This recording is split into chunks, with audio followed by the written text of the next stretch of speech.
Hello,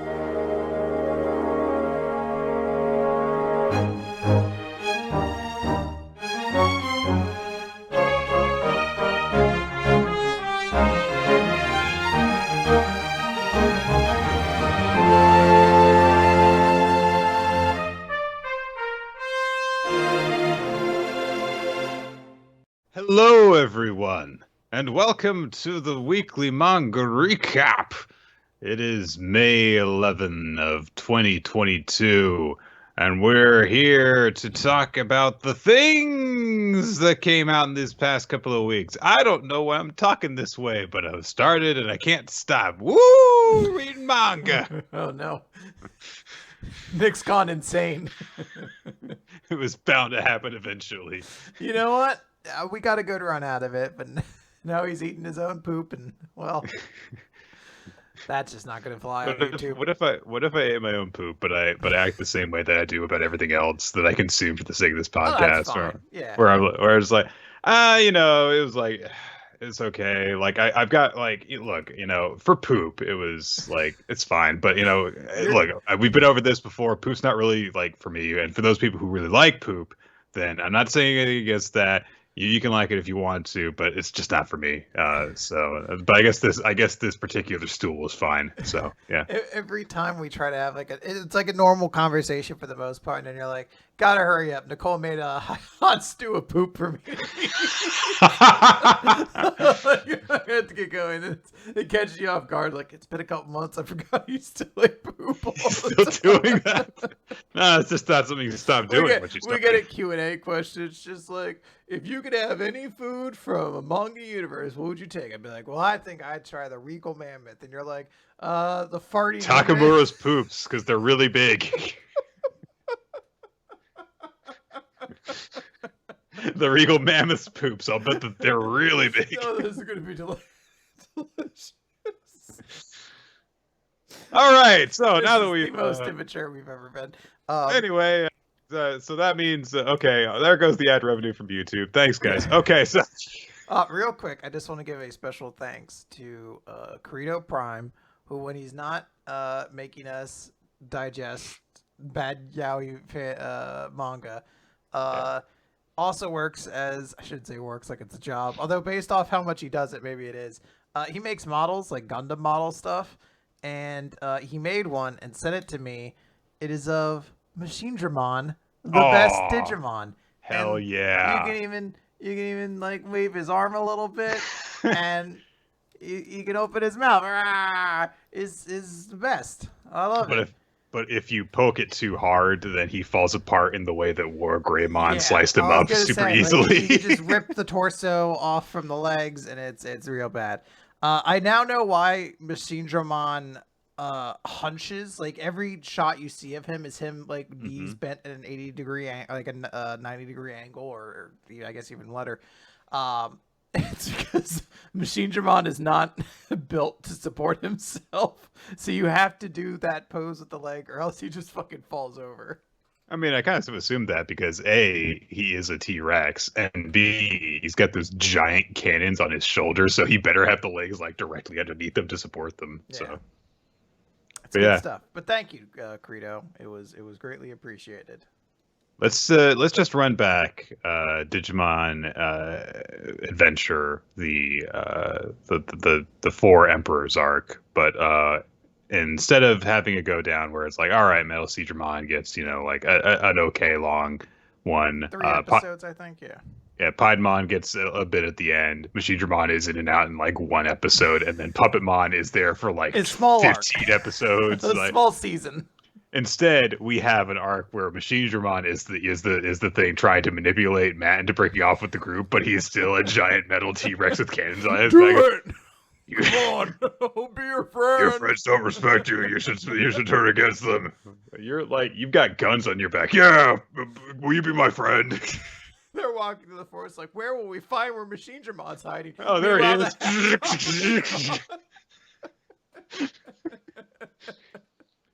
I like this new proposal for how we rebrand Digimon Adventure 1, and I think we should do it.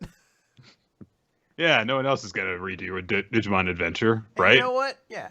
No one else could. We could fix other things too. Like we could take out that weird cat fight between Lady Devimon and Angelomon, and we could replace it with a sexy boy fight of like Were Garurumon and Centauromon or whatever his name was. I don't know. Didn't Angemon and Devimon have a sexy boy fight? Is that what happened? I just remember the Lady Devimon fight specifically in the dub having a line like, "Oh, you pulled my hair," something like that. They were very much aware of what it looked like, and they all went, right, we're playing into this one a little bit too much. Sure, you do Angemon and Devimon, and it's like, "Oh, you've knocked me into this vat of baby oil. Rub it all over myself to get rid of it." Oh no, I guess we're just gonna have to wrestle in this. I have to take off my pants. They're all wet now. God. All right. So we do have a lot of manga to talk about Let's talk about manga. There was an off week for Shonen Jump last week, but we did have a special chapter or two come out that we've got to talk about. But before we get to those, Quinn, we don't have My Hero Academia this week, so we're starting off with you. So yes, we will kick right off with Undead Unluck, number 109, R.I.P. I don't know why this hit me so much. I was like, his name is Rip and it's R.I.P. It is a number of things up front. First, I love that we like reverse engineered the Deus Ex joke meme out of this. Yeah. It's like, no, Rip really was R.I.P. the whole time. On a more serious note, this image of the more innocent Rip trying to hold back the murderous monster he has become is very, very, very distressing and effective. So I like it. And it also has a line underneath where it's like Rezaquat in peace or Rezacat in peace. It's Italian rest in peace, basically. The baba da boopity. Yeah, basically.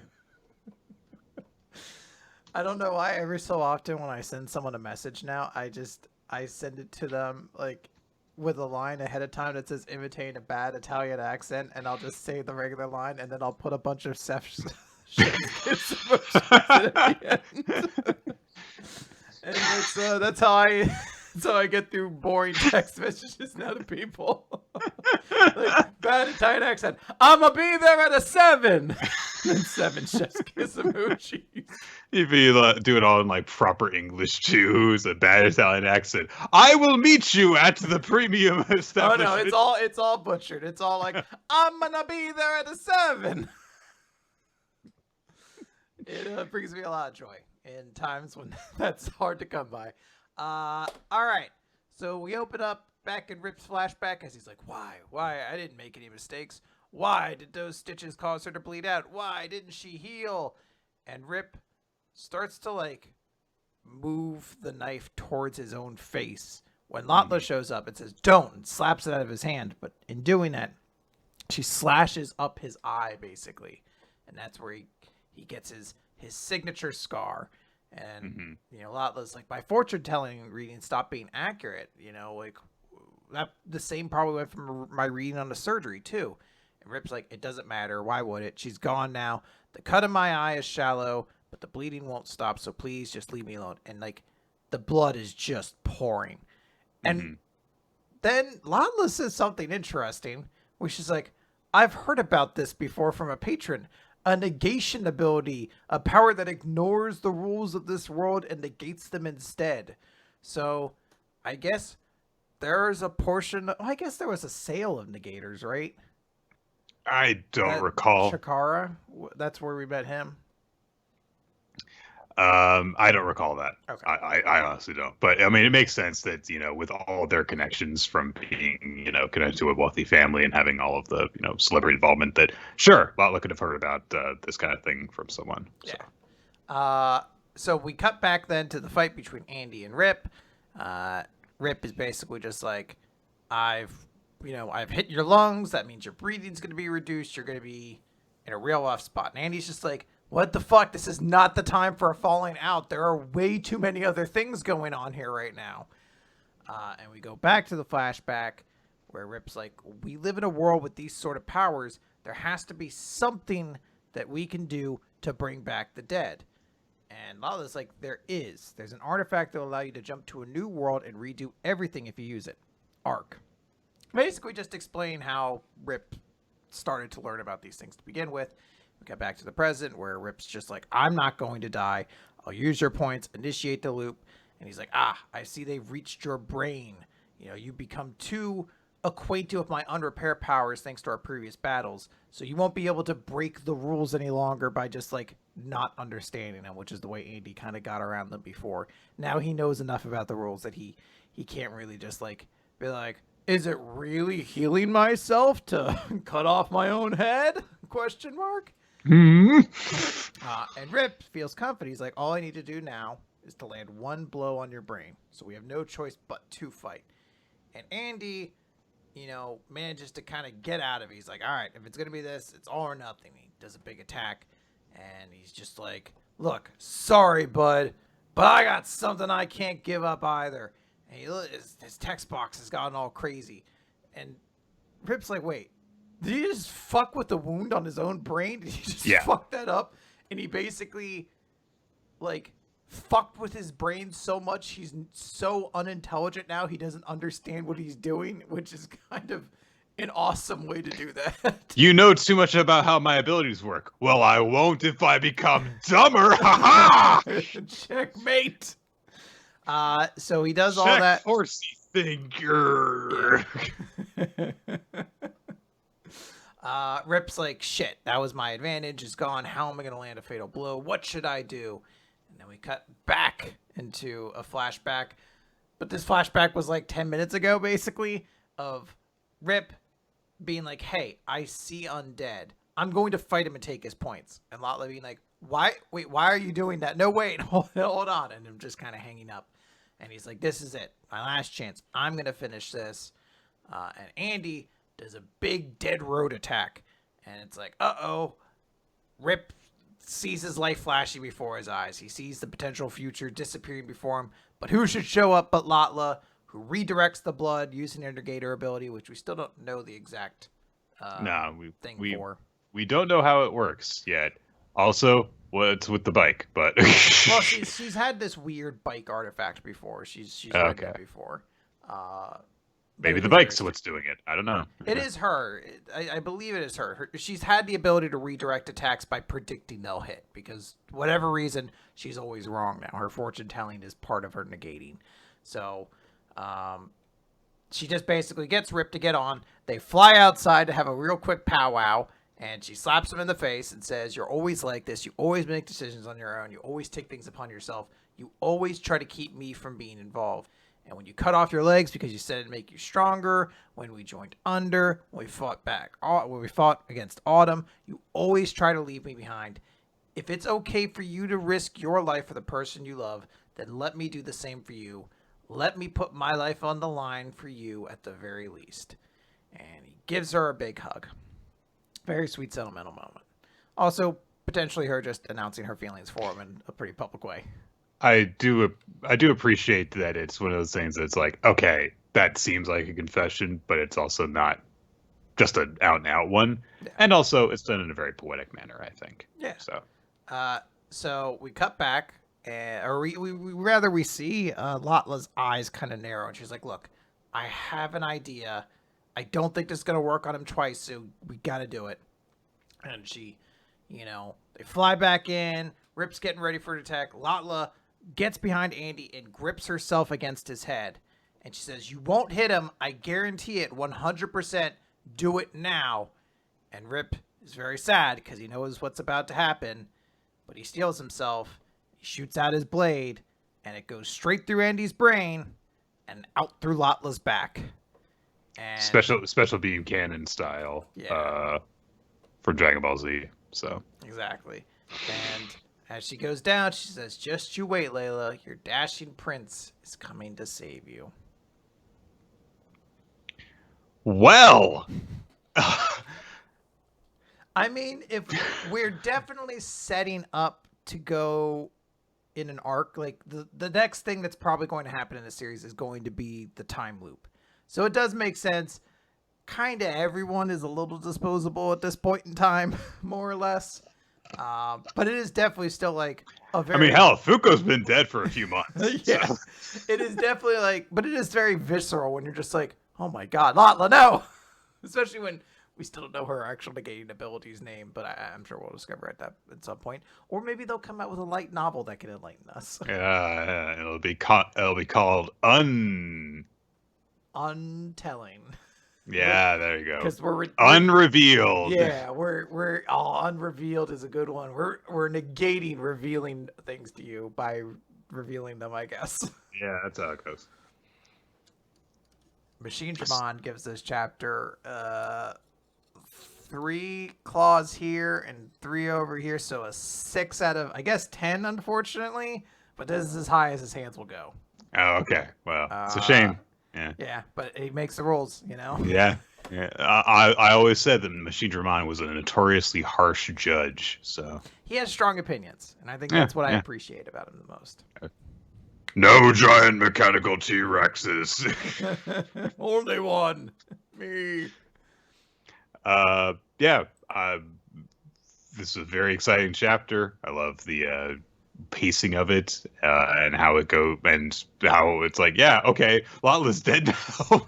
So I guess we'll see where this goes. This definitely feels like one of those things where I think we've kind of gone over the point of like, okay, a lot of the people who are dying are not going to stay dead. Like, there's no way like we could just continue from this point with all these dead characters. It's stretching the ability to just kind of suspend disbelief, I guess. But it's still interesting, and I think to a certain extent as well, it just has me very curious of like, okay, how does Andy get out of this at this point? Like, because that does seem to be kind of like, we know he can't die because he's undead. It's just impossible. But it's like, how does he get out of this situation, essentially? Yeah. His brain's been stabbed with an unhealable wound. Like, so what you do now? But I definitely enjoy it quite a lot. I like Rip more and more with every kind of chapter we get about him. Like, there was a part of me, it's like, you know what? I think I'd even be kind of excited to see Rip go on that time loop, but just make him like kind of the lead protagonist or whatever. It seems like that could be kind of fun. I know I'm probably in a minority about that, but I find Rip very cool. Yeah. Well, we'll see how that goes, and we'll see what kind of short and long-term consequences this whole thing has. There's a lot of moving pieces right now because, you know, Rip did just kind of intrude on an intense other fight that was happening that's now just not resolved. And are we going to even see it resolved with everything else that's going on? Yeah. But we'll have to wait and find out. All right.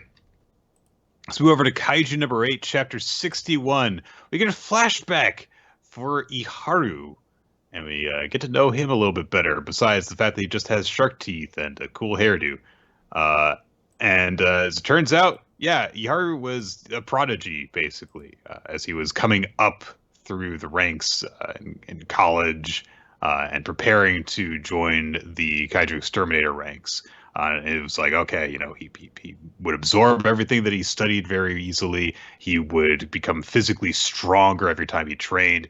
And Iharu says, my potential seemed limitless, and I was pumped to see how strong I could get. Mina Ashiro, Gen Narumi, Isao Shinomiya, I believed I would be of their caliber. There wasn't a doubt in my mind. And then we cut into the present, and we see that he is struggling to take down some Hoju. Like, he starts firing on one. He's like, why can't I take these things down in just one shot? And he fires at one, and it just like completely shakes off his bullets and knocks him away.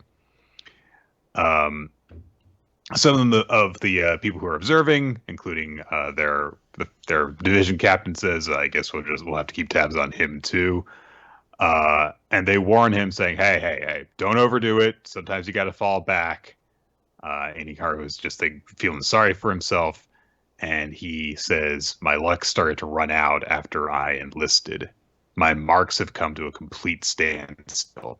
Every day I'd be in the presence of true talent. Every day I'd be confronted with the fact that I wasn't one of them. And we see that in his mind as he's training, he's thinking about not just Kikoru, but the other people from their division. So that haven't gotten nearly as much focus yet. So that's a little bit of a promise, I think. Like, hey, maybe these people will be important later. We'll see. But Iharu says that he'd struggle and he'd struggle and he'd struggle, but these aces, he couldn't close the gap with them. The gap merely widened. And then the real monster appeared. And we see this is all signified as him sprinting as he's training, and he's trying to chase down these three figures, but they're getting distance away from him. And then on your left, here comes Ren, and he overtakes Iharu. And it's, yeah, I dig it. I don't know if this is a scene that literally happened, but if it's just a metaphor, it's like, all right, yeah, I'll take that. Like, you set your sights on the people who are gaining distance away from you, and then someone overtakes you. How demoralizing is that? That's good. And Reno engages the Hanju, big ol' ice bullets, and he engages a full release of the numbered weapon, unleashing 43% combat power. And he drops down next to it and puts his hand on its leg, and ice shoots up its leg. He then dashes up its body as the ice goes up its arm. And Reno analyzes it quickly and realizes, okay, it's a lot faster at regenerating. It's got stronger skin, and I can't reach the coordinate state, so I need to be stronger. I need to draw out more power. And the crew that is observing this is like, oh, what the hell? His combat power is unleashing even higher. Is he growing over the course of the battle? But the captain realizes that that's not what's happening. This is a bad thing. This is bad. Reno gets away and snipes the Yoju and hits it with a giant sniper bullet that makes a giant... I don't even know how to describe the pattern. Basically, it's like there's a bullet hole, but the bullet hole is also instantly frozen over. Uh-huh. So it's good. It is a very cool visual. Yeah. But it's still not enough to take this huge monster down. And so Reno's like, I need more output. I need to push even further. And his combat power goes up to 51%, even higher now. And some of the observers say, hey, Officer Ichikawa, can you hold up? Are you okay? But Reno just says, I'm just fine. In fact, my head has never been clearer. And his captain says, this is bad. Okay. Sounds good then. Sounds like he's got it under control. All right. He sounds very clear and murderous. I'm sure he's fine. I'm going to pack up the chairs now. I'm going to meet you guys back at the van, all right? And Iharu's worried about his boyfriend now. Oh, no. I hope that's kind of what the role for Iharu in this is. Although I like Iharu a lot, I think having him be in sort of a very important, dramatic support role, essentially being like, hey, this guy needs you. Like, specifically, he needs someone to, like, bring him back to Earth or something like that. And we don't have Kafka here or Kikoru, someone like that. Like, all right, Iharu... the only named character at this point he has any relationship with, but at the same time, like, they're boyfriends. Like, we know, like, they're not, but come on, we know there are. They are, but you're never going to see any of their private life in this, which is good. Yeah. So, it's an interesting, like I said, I think the last time we talked about, this sequence of events, it's interesting to see things from the perspective of, this character with this relationship to one of the strong characters, I guess. So, yeah. All right, Nick. Let's talk about Eden Zero, Chapter 190. The Greatest Show from Hell, which is a very metal title for a chapter that is not metal whatsoever. Like, the Greatest Show from Hell should involve, like, demon clown monsters with, like, chains hanging from the ceiling and, like, blood fountains. It's not. It's pretty basic. Regular show, I guess. Well, we have one of those things. Yeah. So last time, Rebecca was surrounded by a ring of fire, and guess what? She could just jump up, and that was it. Like, what? Oh, it was kind of a lot of drama last time. Just be like, No, she just jumps. She's really good. So the clown shoots a bunch of fire rings at her, and she just jumps through them like this is a video game, and you have to practice the controls or something like that. Yeah. And then she kicks him in the face, and he's clown's just like, you take pride in your speed, and electrifies the floor, which I guess he could do. And Rebecca gets electrocuted a whole bunch, and she's like, ouch, and jumps to the curtains. By the way, the electricity has ripped her clothes. That thing that electricity is famously able to do is slice things. It's very strange. Also, I like how Clown goes from all these different things, like, okay, fight me on a tightrope. All right, well, rings of fire. You got to jump through the rings of fire. And I'm just like, the floor is electrocuted. This has nothing to do with the circus, but okay. Clown is like, okay, cool. Here's a new thing. I'm going to get a bunch of swords. I'm going to throw swords at you now. And Rebecca's dodging them. And then Pino's like, hey, this cage we're in protects us from damage inside. Like, it can't be destroyed from the inside. But if we damage it physically from the outside, that'll do it. And Rebecca immediately catches a sword with her feet and breaks the cage. So that plot point has been solved abruptly, very quickly. It does get the comment, though, how unladylike. So, Which just doesn't make any sense. She caught a sword with her feet. It's very unladylike, Nick. A true lady would have, I guess, been disemboweled. I don't... How unladylike for you to not let me murder you. Yeah. Immediately, Clown's like, your mascots won't help you. And Pino's like, I'm going to activate EMP. And Clown's like, nope, doesn't work. I have anti-EMP coating that protects me. I've got a bulletproof vest on. And then he's like, Pino's like, fine. Then I shut off the electricity on the floor. So now Rebecca can land on the floor. And Happy turns into a bunch of guns. And Rebecca does like a Power Rangers landing where she just starts shooting and explosions come out. And for some reason, she's also shooting behind herself, despite there not being anyone behind her. So I don't know what's going on there. But Clown's like, you stupid little girl. And he pulls out his most deadly circus trick of all, a machine gun, and just starts shooting at her. Ladies and gentlemen, for my next trick... For my next comical game... Oh, isn't that silly? I've got a gun in my hand. I crack me up. Just like the classic circus trick. You never saw the gun up my sleeve. Pino, continuing that this is a video game, says, I've analyzed he has a weak point. The armor is lighter on the back of his neck. So immediately Rebecca just shoots him in the back of the neck and defeats him. And Clown is dead. Except he's not. He stands up and he's like, I'm so sorry I called you a wimpy weakling. Maybe it's time I started taking this a little seriously.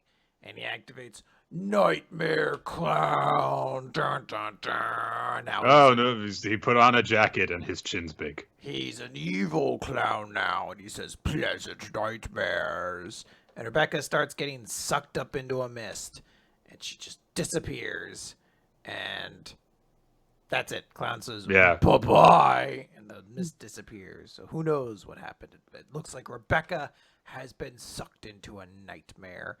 I hope it isn't just that she's like, oh, you're faced with your own insecurities and fears and whatnot. Because if that's the case, every opponent of the Dark Stars needs to do this then, because that's how Shiki got his fight started. I just want every one of them to, unrelated to each other, have a way to just send people into their own, basically, like, fears and subconsciousness.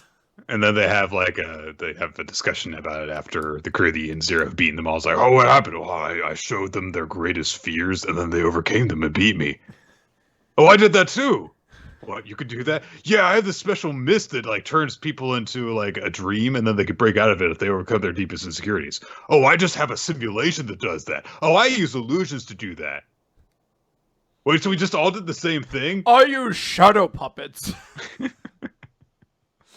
I kind of wish that we had a bit here where Nightmare Clown sucks away Rebecca, makes her fade away, and she's like, "Oh, you are doomed to be dissolved by the power of my mist."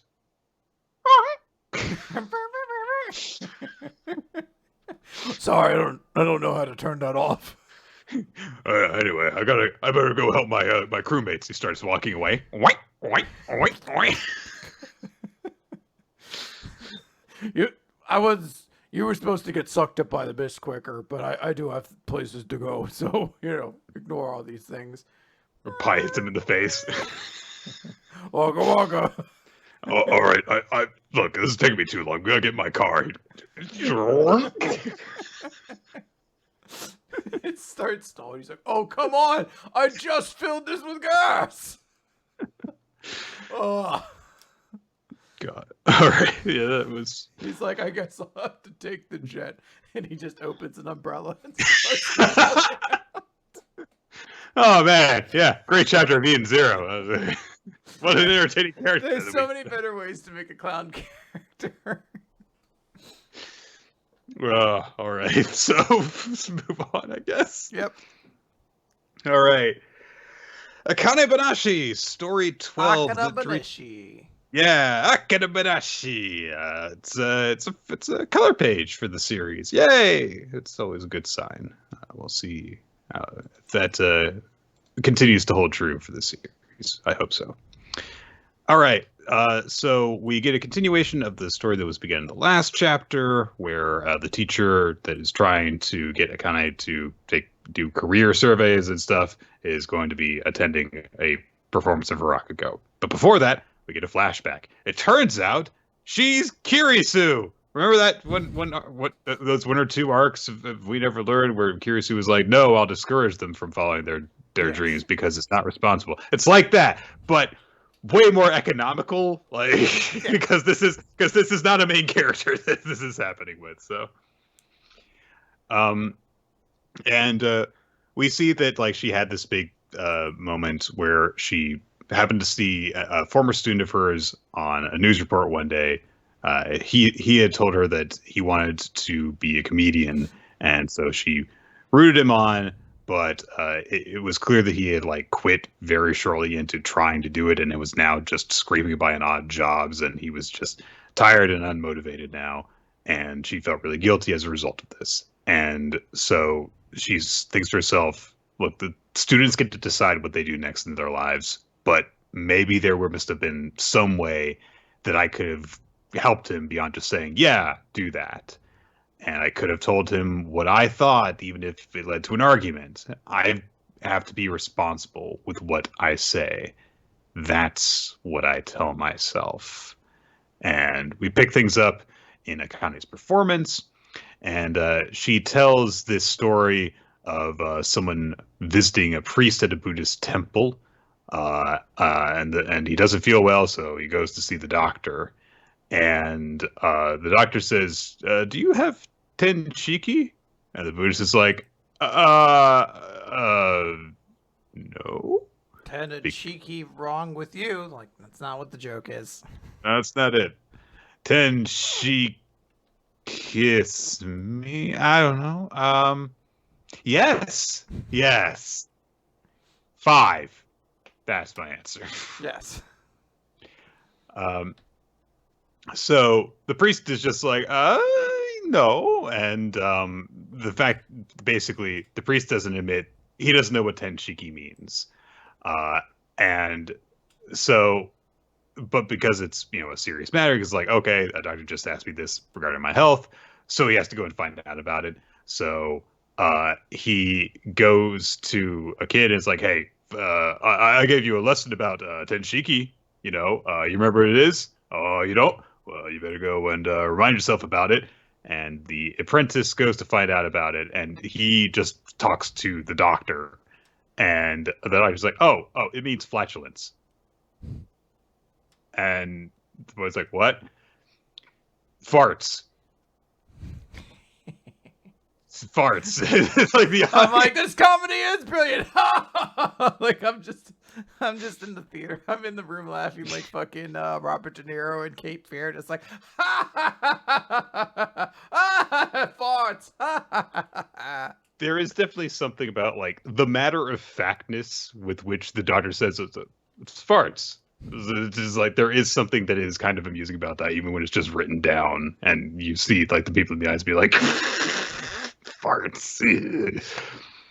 um, and essentially what happens is that the little apprentice decides to play a little prank on the priest about Tenshiki. And we get, meanwhile, Akane's friend Jimbo is observing from the audience, and he's like, man, she's so much better at Rakugo than the last time I got to see her perform. She's so different. She must have worked really, really hard on this. And we see something that I'm very pleased with, which is taking advantage of modern technology for an old storytelling form. And Jimbo was just like, hey, so I got a shot of you performing Rakugo on my phone. What do you think? It's great, huh? And it kind of just like, oh, it's awful. You see, like when I'm acting as Chinen, like the line of sight is all over the place. And Jim was like, well, what's the problem with that? Well, because the audience is using Chinen's gaze to imagine the doctor's size and how far apart they are from each other. And the fact that I'm all over the place means that they can't visualize it. I'm not helping them to get that idea of setting the scene. It really feels different when someone's watching you when I do this. So let me try again. And Jumbo thinks to himself, if I were in Akane's position, I would have turned my back on Rakugo. Her dad being expelled was so shocking it actually made the news. There were cries of outrage over the old man who did it. But it also drew interest in Isho Arakawa's Rakugo. And we get a shot of Arakawa looking like the villain of a manga. Like, he looks so evil while he's performing Rakugo. It is definitely something where I was like, I feel like if I was in the audience, I'd be like, I don't feel comfortable anymore. He's really angry. And we get this very realistic. His eyebrows look like Aku's eyebrows. I don't like this. And we get this very just real explanation of the fallout over what Arakawa did, which was, sure, there was controversy over it, but a lot of people were drawn to his Rakugo, and it's really good. And because it was really good, they were like, oh, he must have been justified in what he did then. And that shouted down and overwhelmed all of the controversy over it. Because it's like, oh, no, he must have clearly been right. So, thank God there's no real life examples of this ever happening where a famous person got off from doing abhorrent things because they're considered good at their craft. Yep. It's fine. But Jumbo says, that made me mad that happened. But despite that, Akane still chose to become a Rakugoka. And I can't begin to guess how much feeling went into that decision. It's not something you do on a whim. And meanwhile, Akane is still proceeding with her story, and basically Chinen, the apprentice Buddhist, is like, well, I bet the master doesn't know what Tenshiki means, so I guess I'll give him the wrong answer then. And so the apprentice goes back just like, yeah, Tenshiki means a sake cup. That's what the doctor was asking you. The teacher, meanwhile, is thinking to herself, like, every day I stand in front of a classroom and I have to convey things to my students. And I understand how difficult that is. And I understand how nerve-wracking that is. And the fact that you've got to do all of that entirely on your own. And you can only use your voice to hold people's attention. And then Akane hits the big joke where, the apprentice tells the master, is like, oh yeah, it's a sake cup. And then the master goes back to the doctor and is like, oh, remember when you asked if I had Tenshiki? And I said no. Oh no. As a matter of fact, I have a weakness for Tenshiki. I love it. The Buddhist priest just admitted that he loves farting. Hey! Everyone laughs.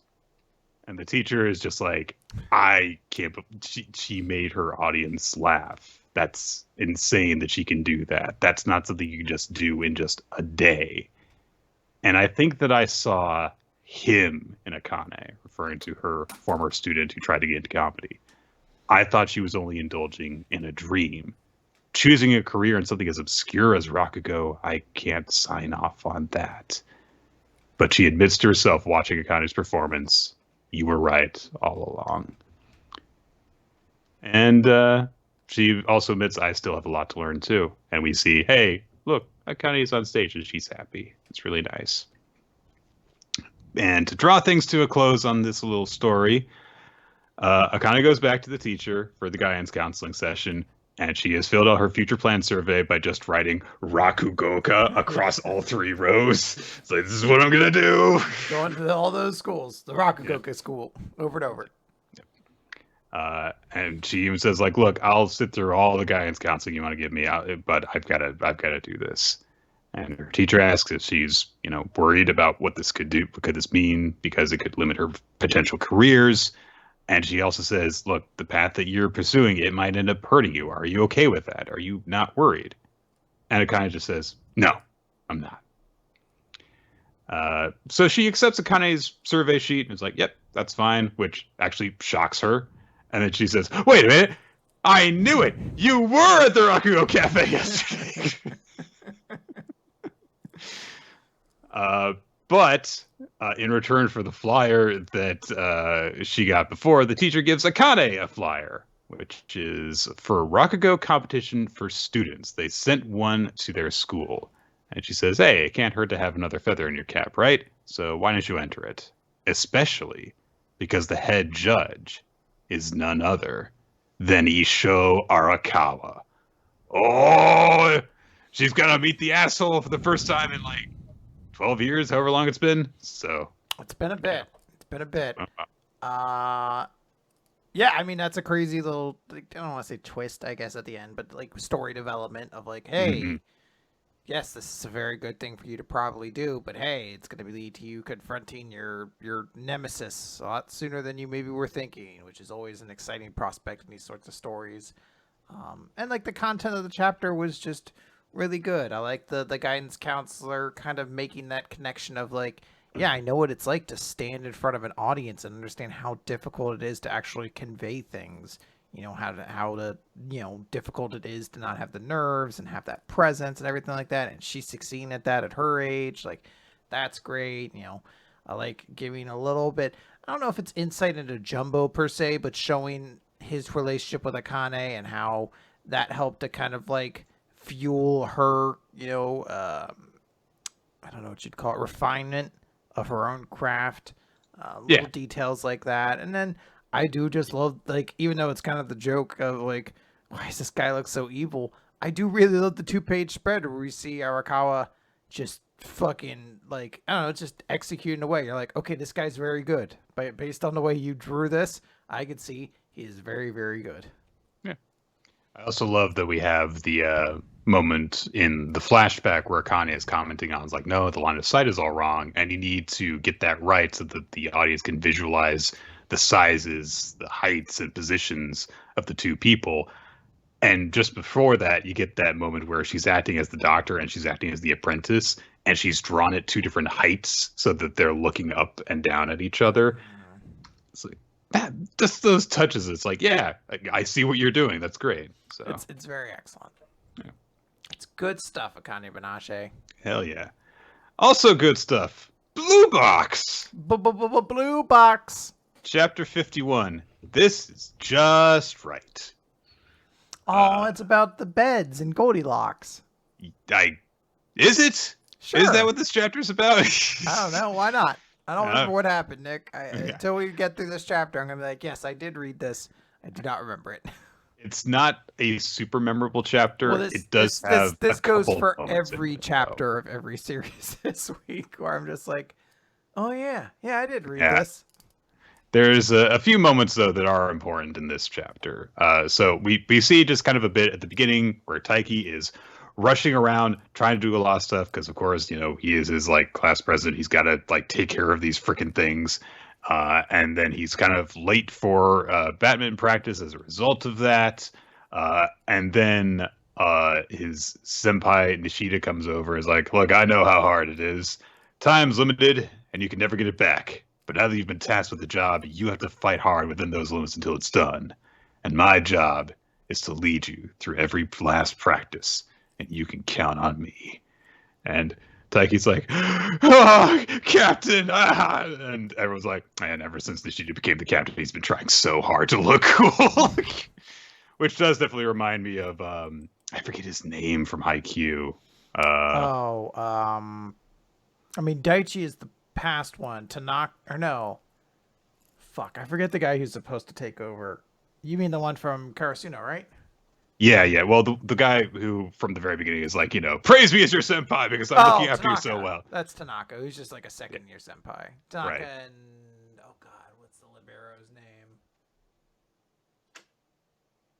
Yep, can't remember it. Sorry. Yeah. But Tanaka's the one you're thinking. Yeah, but I definitely get very big vibes of that off of this exchange. It's nice. So they get set to play a bit.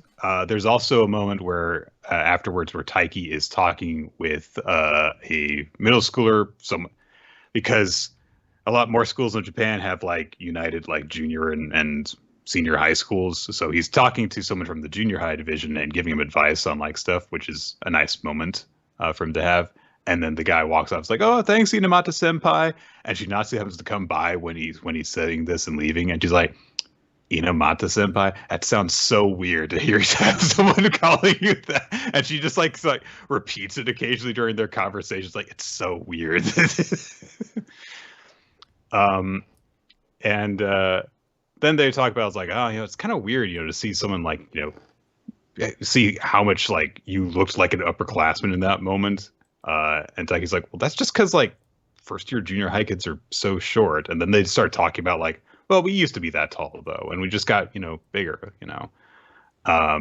and or rather the way it goes is Shinatsu says, well, you used to be that height too, Taiki, and Taiki says, you don't know what I used to be like. And it's like, Taiki, do you not know how human growth works? Yes, you used to be that tall, at least briefly. And then he's like, oh, and anyway, I'm going to get taller, too. And he stands up at his tip and is like, I'm going to be like this tall one day. And Chinatsu's like, that's no fair. I'm almost done growing. You can't be that much taller than me. And she, like, grabs him by the shirt and kind of tugs him back down. And they just have a moment where they kind of look at each other. And then she just says, this is just right. Or maybe if I were taller and you weren't. They're very cute, honestly. It's a sweet moment. But they have a nice little laugh together, and then they go their own separate ways. And then we go and see that Hina is still trying to recite her lines. She's having a bit of a struggle memorizing a certain passage. And then Kyo, that's Kyo. Come on, Kyo. Everyone knows Kyo. He apparently has memorized the whole goddamn script, I guess. All right. So he's like, yeah. I mean, like, I'm constantly listening to you while I'm working on my other stuff. So yes, I have that line memorized.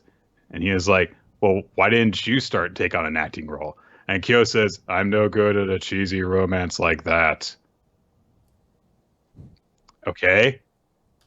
The heroine being struck by misfortune and hardship, that I can sympathize with, but I can't abide by her just up and marrying some random prince. Go outside. Go outside. Just to talk to people. God. Please. So... then she's like, hey, do you have someone you like, Kyo? And Kyo's like, why are you asking? And then he looks at her and he remembers, I guess, how she used to look. Is that what's going on in this panel? Is that her with her hair down? I can't tell. No, he's thinking of another girl he likes. Okay. But because whoever it is, I think she's characterized as having fangs. Maybe. It does kind of look that way, yes. So Molder Man is now officially interested in the series, which is a good thing. All right. But he says, oh, not now, because she got herself a boyfriend, so I gave up on it. So I don't, the girl that I like went with someone else, so I don't love anyone. All right. Look, he's like 15. The world's over. Yeah, in his world, in his mind, this is the worst thing that's ever happened to anybody ever. Yeah. And then he says, that's why I feel sorry for you for going after someone who already has feelings for someone else. But I also think it's remarkable. I'm glad he followed that up because it was going to be like, all right, fuck you, buddy. Fuck you. For that last line, like, all right, fuckface. I'm glad you're so fucking high and mighty from the place of the girl I never confessed my feelings to fell in love with somebody else. Like, and then I just decided that I couldn't be into romance at all. And she also says, like, look, Taiki's my friend, so I'm not going to give you any special encouragement for going after him. And they kind of like go off. They kind of fade off for a bit after that.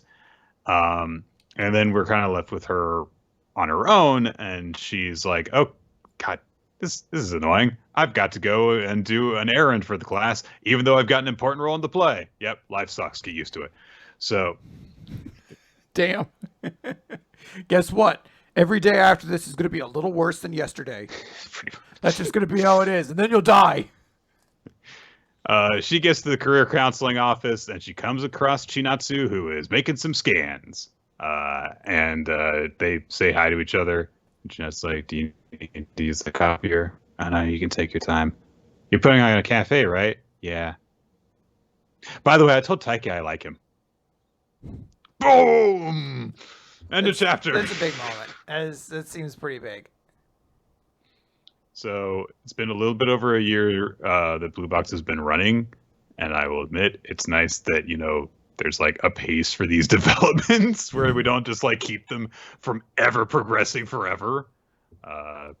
So yeah, hopefully by the time we get another year, maybe someone will have gone on a date or something like that. Yeah. No, I think it's actually pretty cool. It's a big, like, I don't know if this changes like the status quo, but it does like progress relationships and get things moving forward and remind me why I like Hina the most, because she just continuously moves the plot forward, you know? Like every chapter, every decision she makes is like, shit's gonna happen, all right? I'm not all about just like being cute one chapter and that's it. I'm gonna shake things up, god damn it. And I appreciate that. Yeah. Fuck status quos. There's a bug flying. Oh no. All right. Absolute silence. Nick needs to focus. So we can. I can't see it anymore. They're too small. All right. I'll get it though. You should get like I feel like your spirit animal should be like a Venus flytrap. Just because it'll be something to help you hate bugs as much as you do. All right. Anyway, like that's like your stand when it comes out. It doesn't. All it does is eat bugs. And I'm just like, I love this. This is the best. I love you. Slipknot. Why? I don't know. That's what you called it, dude. You're the one who picked it. All right. So, anyway. If you choose to name your own stand, you name it something completely. You're like, thanks for eating those bugs, Ailstorm. Like, what? I mean, There's nothing pirate-like about this at all. Okay, so there is a chapter of Doron Dororon. Doron Dororon, everyone's favorite series. Oh, there. Oh, next focused. Oh. I'm like a cat. I can't. Like it just. There it is. It's you getting so close to the camera, and then to kill it, it was like basically upward. Ah, man, I love it. I feel like there's a satisfaction in your soul when this happens. Oh, absolutely. Like a balance has been restored to the Freeman household. Yeah, exactly. God, look, any of you who judge me, you don't live in Florida. Okay. That is true. All right. Last time, Dora and Kusanagi met Naotora, who is a powerful samurai officer, and she's got a crush on Dora. And turns out she's a senior officer. Doesn't? Yeah, well, he's the hunky manga protagonist everyone's talking about. trying to think of any character in the series who doesn't like Dora, and I can't because everyone gets along in this boring. Well, there's the dudes on the council that, except for the main guy, What happened to them? I don't know. They all died. Who cares? Nick, this universe ceases to exist in like 2 months, so. Now Tora objects to Dora trying to address her more formally, and he's like, "Well, I can't. I've got to do because senior officers are awesome." And now Tora, starts getting all, kind of like self-hateful and stuff. So Dora's like, "Okay, we'll call you now Tora then." And she's like, "Yay! I wish you would call me now Tan though." Yeah, because she's got a crush on Dora. Aww. She does. Okay. And they like exchange compliments and stuff. And then Uji comes by and is like, "Wait, what? Why are you complimenting her and not me?" Also, he's been having a popsicle. And he lost. He didn't win the free popsicle. He didn't get the popsicle prize. And he's like, "What the fuck? I'm way stronger than her. They've been spending way more time with me, and they still don't. They only call me Mr. Uji and stuff." So anyway, he goes and talks to Naotora later, and he's like, "Dora Kusanagi are my team. Don't steal them." And Naotora's like, "Don't talk about them like they're objects." I have such a hard time nailing down his character. Like, I truly can't. Like, I was like, if you told me this premise, I'd have been like, I don't think it fits his character for him to be like super annoyed that someone else is getting more is like favored by his students more than he is. And I'm like, I guess he is super selfish and also juvenile. So I guess it makes sense. Yeah. I don't know. I guess the answer to all things he's like the shitty version of Gojo in that like he kind of wants to be praised and admired for everything, but like he doesn't have a personality like Gojo does. He doesn't have charisma. Yeah. Like I feel like there's like a shitty trait from every cool mentor character that people do like inside of this guy. Yeah, eventually he's going to start trying to sexually harass a female character in exchange for something. I don't like this at all. Well, you said shitty character traits. You've asked for this now. That is true, but I would like to recant my statement. Okay, well. I think that the answer for all things in Doron Dororon is just because it's shit.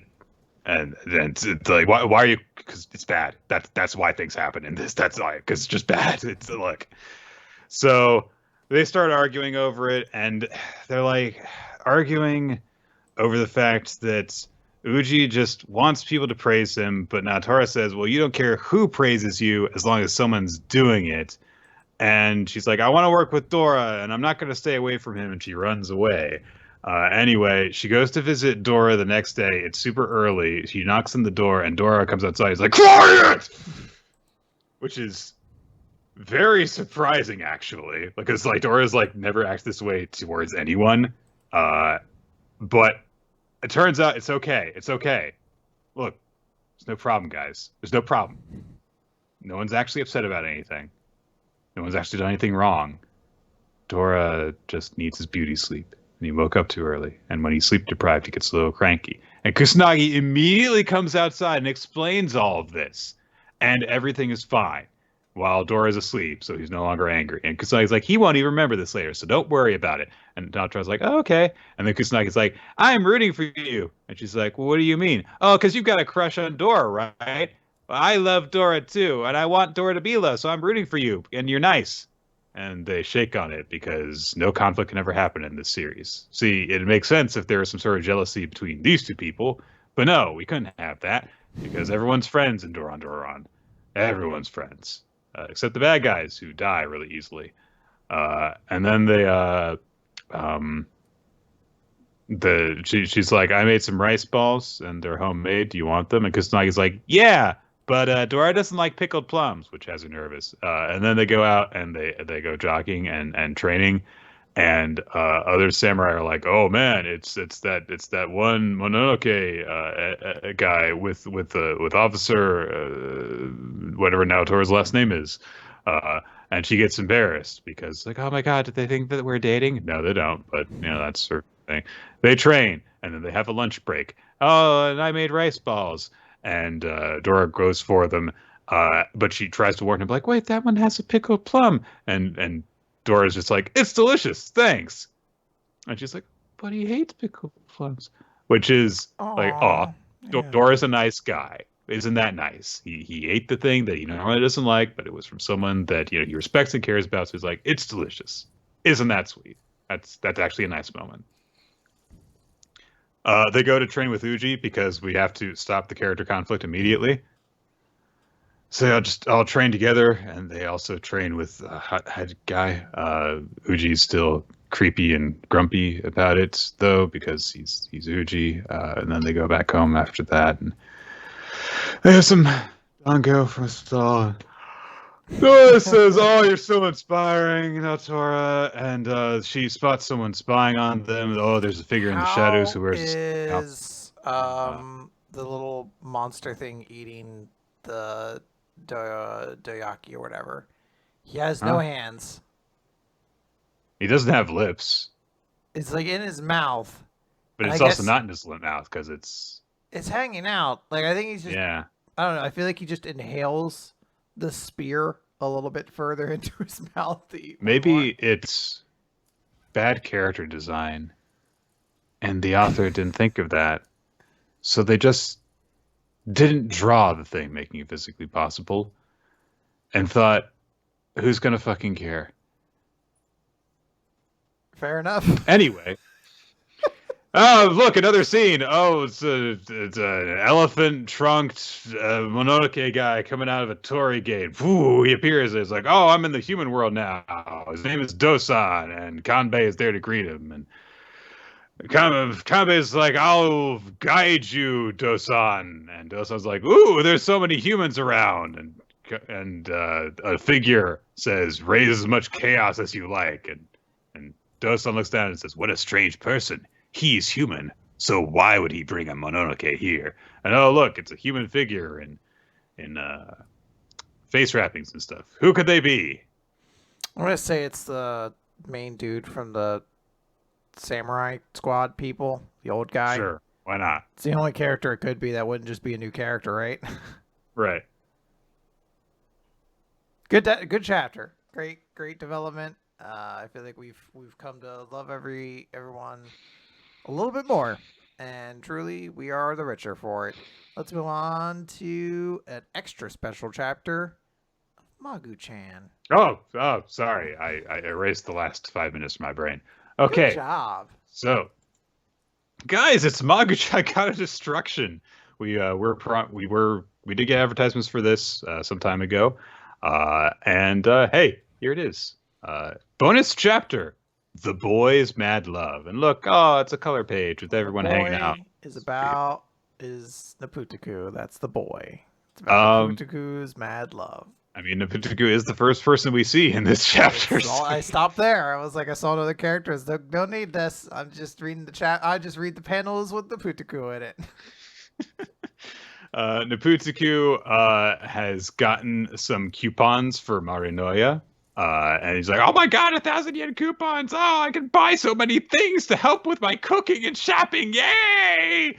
And Rin's like, by the way, you've got to split those between yourself and my brother. You got to give half of them to Ren. And Naputaku's like, why should I do that? He never does anything for me. I do love that moment. He's all excited, and he's like, what? Fuck this. I don't want to do that. I don't like sharing. Yeah, I'm not giving half. Fuck him. He's such a little dick. Meanwhile, Ren. Oh, it's a little bit later because the kids are all in high school now, and he's thinking to himself like, "Oh God." He's talking to Oneris. I don't know because he's a masochist. I don't know why he's talking to Oneris. Oneris is like, "You gotta confess to Ruru. You're in high school, and you haven't done anything to get to her. I won't allow the last chapter to go by with no rom-com developments." Okay, it's a little funny. It's a little bit funny. But then she starts immediately negating it because she rolls back and forth the ground, throwing a fit because no one's listening to her, wanting to get her entertainment from humans and stuff. So Gula is like, "What's going on? Are you guys fighting?" And Yuika kind of whispers to Gula, saying, Fujisawa likes Ruru. And Ren's like, how do you know that? And everyone's like, it's really obvious that you do. that's how we know. Obviously. But the great thing is that they're talking about, it's like, oh, don't you want to get together with Ruru? And Gulad doesn't know what they're talking about, so he imagines that they're going to like fuse or something like that. So anyway, and Eris like, hey, come on, you want to get in a more intimate relationship with Ruru, don't you? And Ren's like, look, I don't want to bother her. She's had a tough life, and I don't want to burden her with anything. Yuika takes Zonzage and plops him into Ren's head to reveal his true intentions and despair, and he immediately starts crying tears of blood, screaming about how badly he wants to date Ruru, but he's just too scared to do it. I mean, good. Yeah. And look, I have to say this before we get much further into this. This is probably the best Ren chapter of this series because he shows an actual character. Yeah, I was gonna say, in fairness, this is kind of the only time he's really been given a whole lot to like develop himself personality-wise. So, yeah. So Yuika kind of laughs at him. Kyo, however, is more encouraging, and she says, "Hey, look, Ruru's kind of ignorant when it comes to love. She just hasn't noticed you yet, but I'm sure. But I think you guys actually feel the same way about each other." And so Ren feels a bit better about himself. He's like, "Yeah, there's no need to rush things. I'm sure someday Ruru and I can go out." End of chapter. Oh, that's a small little chapter. It's weird that my reader bar says we're only like a tenth of the way through the chapter. Who just shows up? No, you'll never date her. Goodbye, and then floats away. I'm so glad that Yuppie Susu showed up, but I have no idea why they're the one that does it. Nope, you're never going to date if you keep wussing out. Basically, it makes sense. They are the character that have the ability to like know the future. So for someone to instill the fear of like, look, it's not just a possibility, it is a definite. If you do not confess to Ruru, then she is going to marry somebody else. You are not going to date her. I also like that it adds like, also you will be sad and lonely and a fucking loser as a result. Like, all right, man, she can't. You got to move on. Like, you look like you're an old man and that happens. Like 30 fucking years past, you're like, my middle school crush and married someone else. Yeah, Yuppie Susu flat out tells him, not only will you not get together with her if you don't work with the nerve to confess to her, you'll just die alone.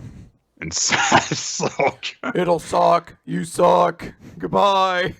Ren gets really upset about this. He says, "What is this? What are you?" And they just say, "I am Yuppie, the Eternal." So yeah, all right. Yuppie Suso also indicates, like, I had pretty high hopes for you. You were responsible for Naputaku the Mad's growth, which led me to think you could be unique in some way. But as far as I could tell, you are an average human, destined for a mediocre, ordinary, conventional existence.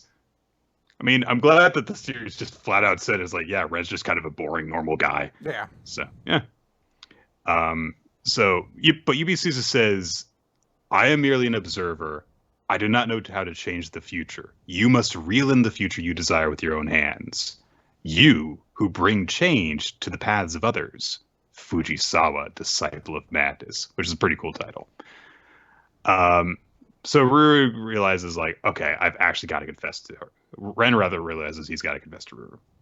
Meanwhile, Ruru is sending Magu off with Izuma to go and train, and they immediately break into a huge shonen battle off panel, and Ruru just like walks away, all happily be like, Magu-chan's having a sleepover with Izuma. Everything's working out for him.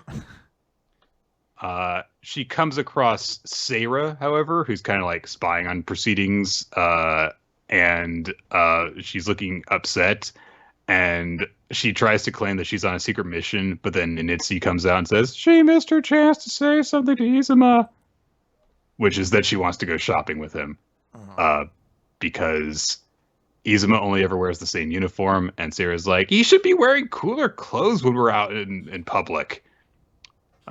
So anyway, Ruru gets an idea. They're like, hey, how about I come with you to go shopping? And then They're going to go to Maranoia. Wait a minute. That's when Neputigu has coupons. I wonder if everyone's going to meet. Nick, I wonder if the A plot and the B plot are going to end up meeting up together at some point. Maybe. Just maybe. Ruru was walking home and she's like, yeah, I've got a shopping date with Sarah. That'll be fun. She runs into Ren, who works up some nerve. He's like, oh, I want to go to Maranoia. We should go shopping together. Oh, but I've got a date tomorrow. Sorry. Bye. So Ren is crying tears of blood again. So he decides to go and spy on Ruru's date to find out what jerk she's going to go dating and stuff. Oneris, of course, is there to spy. Muscar is like, I've got nothing better to do. What the fuck are you guys up to? Ren is basically on the verge, like, I'm going to kill whoever this is. But then Ruru waves as, oh look, it's Neputigu! Yay! Neputigu showed up. He's got to go on a shopping trip. He's got all his hermit crab pals. And Ren's like, wait, what the fuck? Is Ruru dating Neputigu? Which, no.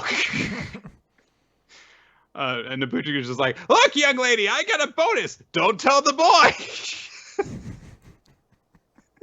It's immediately, it's like, you've got no reason to tell her that. I don't know why. It's just, like a child, like a pure child. I ain't got money. Don't tell him though. Why would you even bring him up? And of course, Ren's spying on this, and Yumi is like, Neputigu, I'll kill you for being with Ruru. But Neputigu just thinks he's found out about the coupons, and he runs in and grabs Neputigu and starts like wrenching him apart. And Neputigu's like, no, the coupons are mine.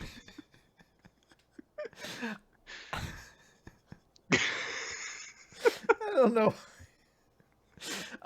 I just want to live as Neputigu. That's it. No, my coupons. Meanwhile, he's being fucking ripped from head to leg. So Ren's like, wait, what are you talking about? And Neputigu uses the distraction to smack Ren in the face with his head tentacle and run away, going, idiot, you won't get a cent! Team Rocket's getting away this time! So Ren's like, oh, they were on a date. Oh, yeah, I guess that makes sense. If she was going to go out with someone I knew, then I'd have heard about it. Oh my god, Izuma showed up and Ruru's meeting Izuma. So, yeah, Ren dies. He slowly dies repeatedly, basically. And just following them around on their date as they go and do regular teenagers, having a meetup at the mall stuff, going shopping, trying on clothes, drinking boba together. And he just gradually collapses to the ground. And probably the funniest Ren joke ever, he collapses in a bleeding heap and writes in his own blood, the killer was a handsome, athletic boy. Why wouldn't he just written was Izuma? Like, why did he on his way out have to, like, kind of pump him up? Like, the killer was absurdly hot, great style, so cool. He's, like, way older than me, but also in the same grade as me. It's kind of weird. He's so hunky. I want him to wash my face against his abs. Ugh, I'm out of blood. Oh, God. So, and Ren's just like, I guess that Izuma's Ruru's future husband, huh? But then, Muscar is like, Uneris, this is the fault of your lowly pet human. But Uneris is like, oh, what, Izuma? What? No, there's no way I wanted to see that coming. And she's basically already seen through it. And of course she didn't tell Ren, which, honestly, good choice. Like, because she's just, like, filming him crying and collapsing and stuff the whole time. And hey, wouldn't you know it, it's actually Sarah in disguise. She's demonstrated this ability before. So their way of figuring out what clothes she could buy for her brother was to actually transform into him and try the clothes out. Makes sense. And hey, led to a big joke setup and stuff. However, Ruru then brings up the point of like, oh, and Ren's full of surprises too. I couldn't believe the things he was doing with a good girl like you, because of the one time she stumbled in upon them when it looked like they were getting up to something. And Sarah Mia is like, no, that was a misunderstanding. And Ruru's like, what? Really? Then Sarah says, wait, I thought you two were dating, which Ruru immediately dismisses. She's like, oh, we've known each other our whole lives. Our parents are friends. Ren's got his cool older sister Rin, so he'd never fall for someone like me, which is a weird inclusion. I was like, I guess maybe it's different if you know someone's family, and I assume Ruru looks up to Rin a lot, but it is a weird thing of like, his older sister's so cool. He'll never date me. Like, what? It's especially when we're talking about anime and manga, and all of the different implications that could carry when you think about the stuff associated there. I know it's not. But I know. I believe the implication is she looks up to Rin, and because of it, she's like, oh, he has a sister that's that cool.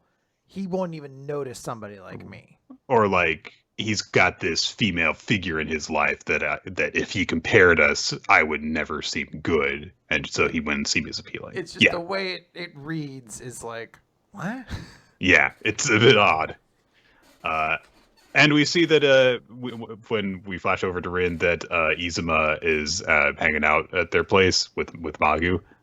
So hey, that idea that we had as a complete throwaway joke in our Magu-chan tier list. Oh, looks like they're getting together. Yeah. By the way, listen to our Magu-chan character tier list. Yeah, that was great. You can find it on Patreon. But then Ruru starts complimenting Ren to Sarah, saying he's a really great guy. He doesn't discriminate against anyone. He's a hard worker. And when I was at my lowest and I couldn't stay home, he would stop at nothing to come and find me. And I want him to be happy. Aww. Meanwhile, Nobutaku is happily going about his shopping trip. And his hermit crabs say, aren't you going to give the coupons to Ren? No! But you need to give him half. Well, if I give him half, I'll only have half for myself. He is right. Yeah. In his logic, he knows what's going on. And he's like, it's annoying how he's on my case all the time, and I'd be better off without him. And the hermit crabs revolt. They start pinching him. And Nobutaku says, I'm your leader. Let go. But the hermit crabs bring up the point that Ren taught him how to cook, so he needs to go and apologize. And they take the coupons and carry them off, and they say, we're going to take this away until you go apologize to him. We're on strike, which is kind of crazy. So, and then immediately Nobutaku is really upset. He starts crying. He's like, why won't you listen to my orders? Why is this happening? I don't like it. I get lonely when I'm all by myself. I don't like this at all. I don't like this chapter at all anymore. Nick, turn it off. He's done nothing to deserve this at all. Poor boy. He's been so good forever. But as Nobutaku races off, he's like, I'm sorry.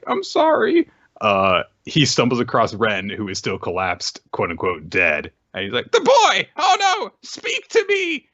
And Ren's like, Nobutaku, it's all over for me. I wanted to be strong and dashing, a guy Ruru could count on so she wouldn't feel alone. But Ruru's not alone anymore. She has Izuma and the god of destruction. She hasn't needed me for a long time. And he apologizes and says, I'm sorry for doubting you.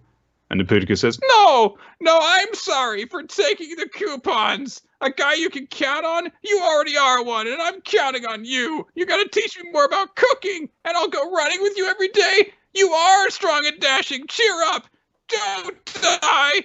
Get up, Ren! And he uses his mad chaos bark to get Ren back on his feet.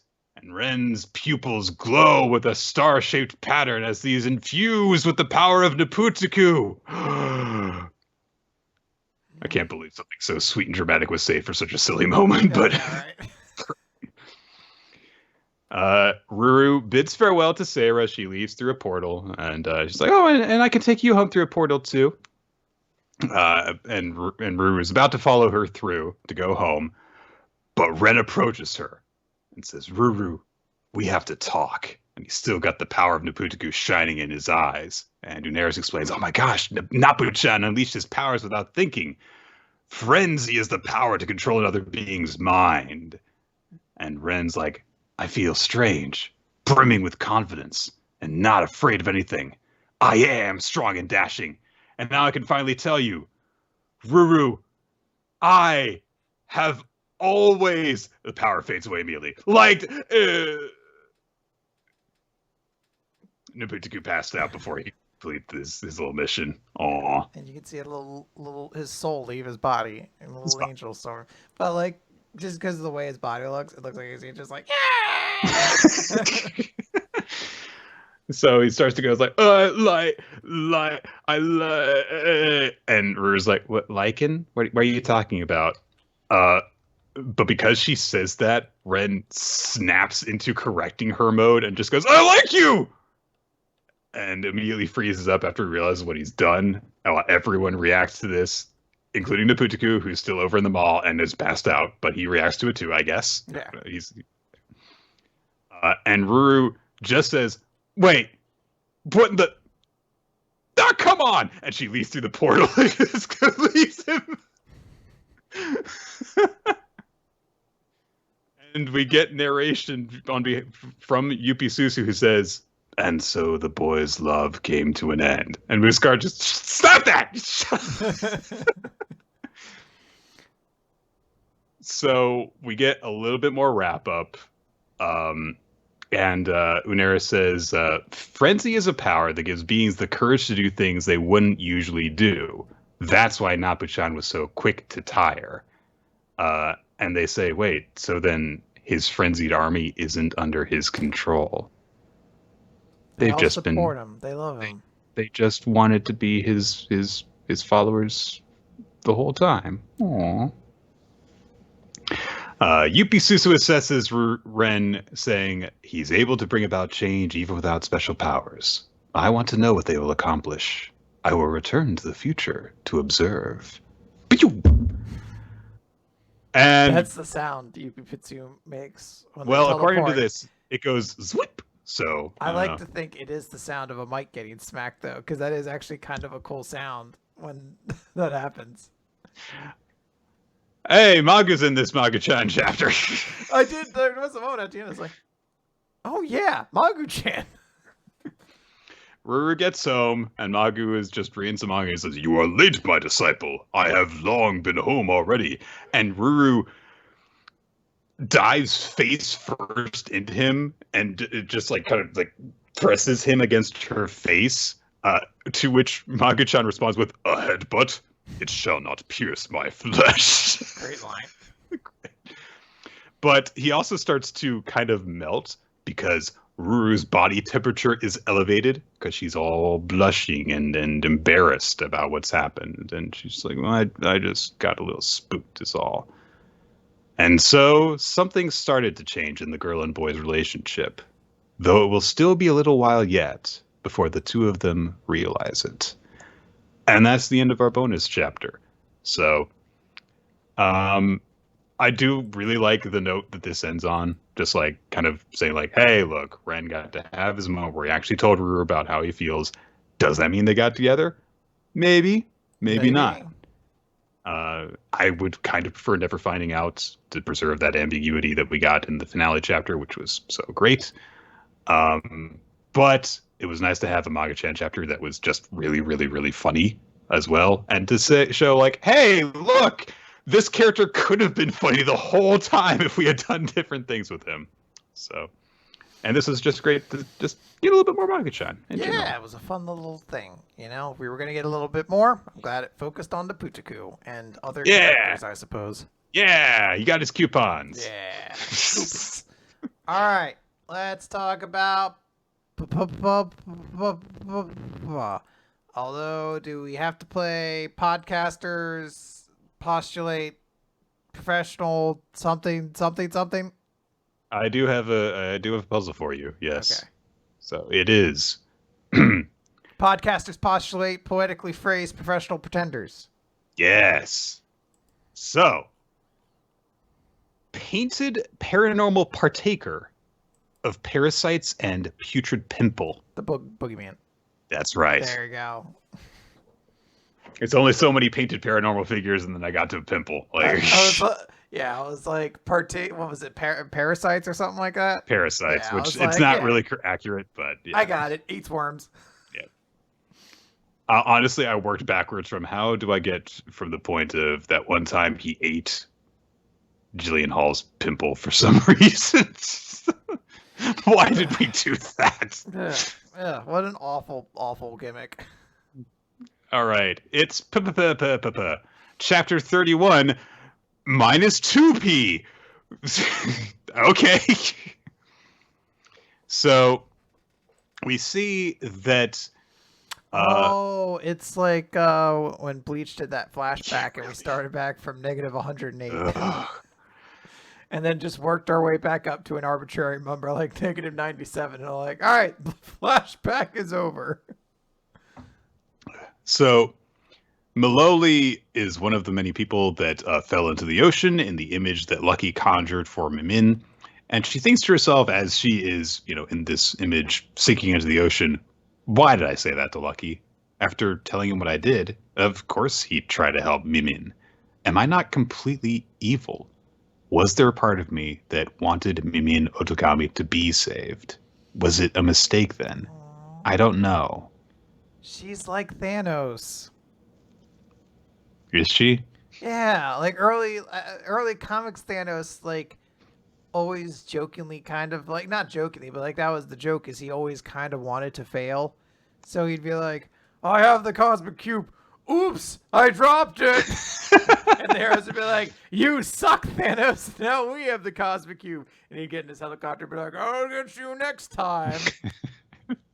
It's Thanos copter.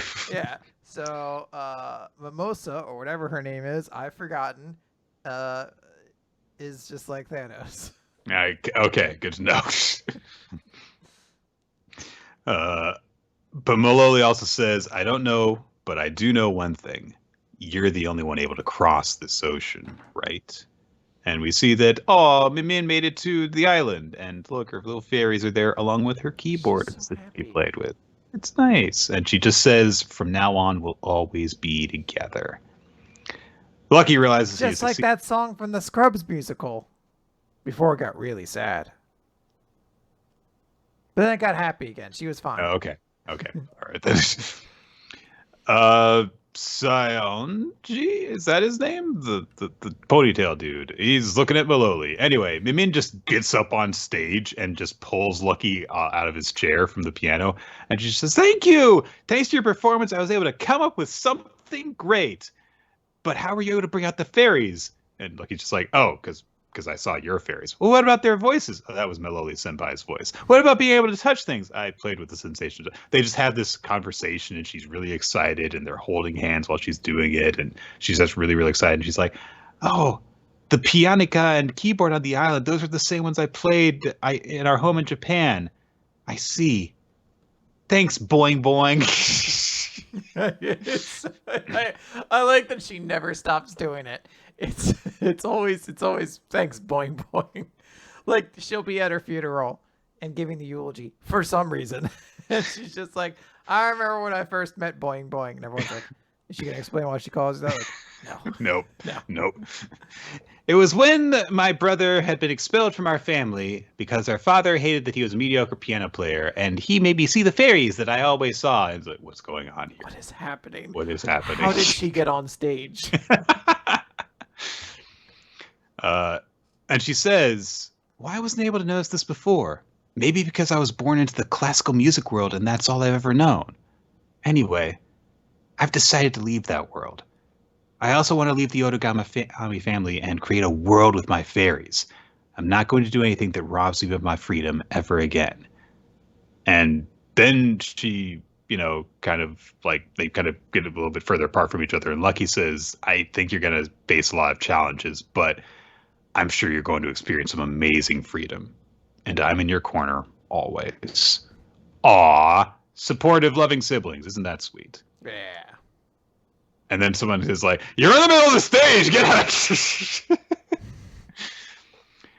So she departs and she says, "My finale is going to be at the National, so look forward to it." Lucky bows after his performance to kind of like, because everyone's like, I mean, he played Joyful Island, but I felt really distressed while he was doing it. So yeah. Yeah.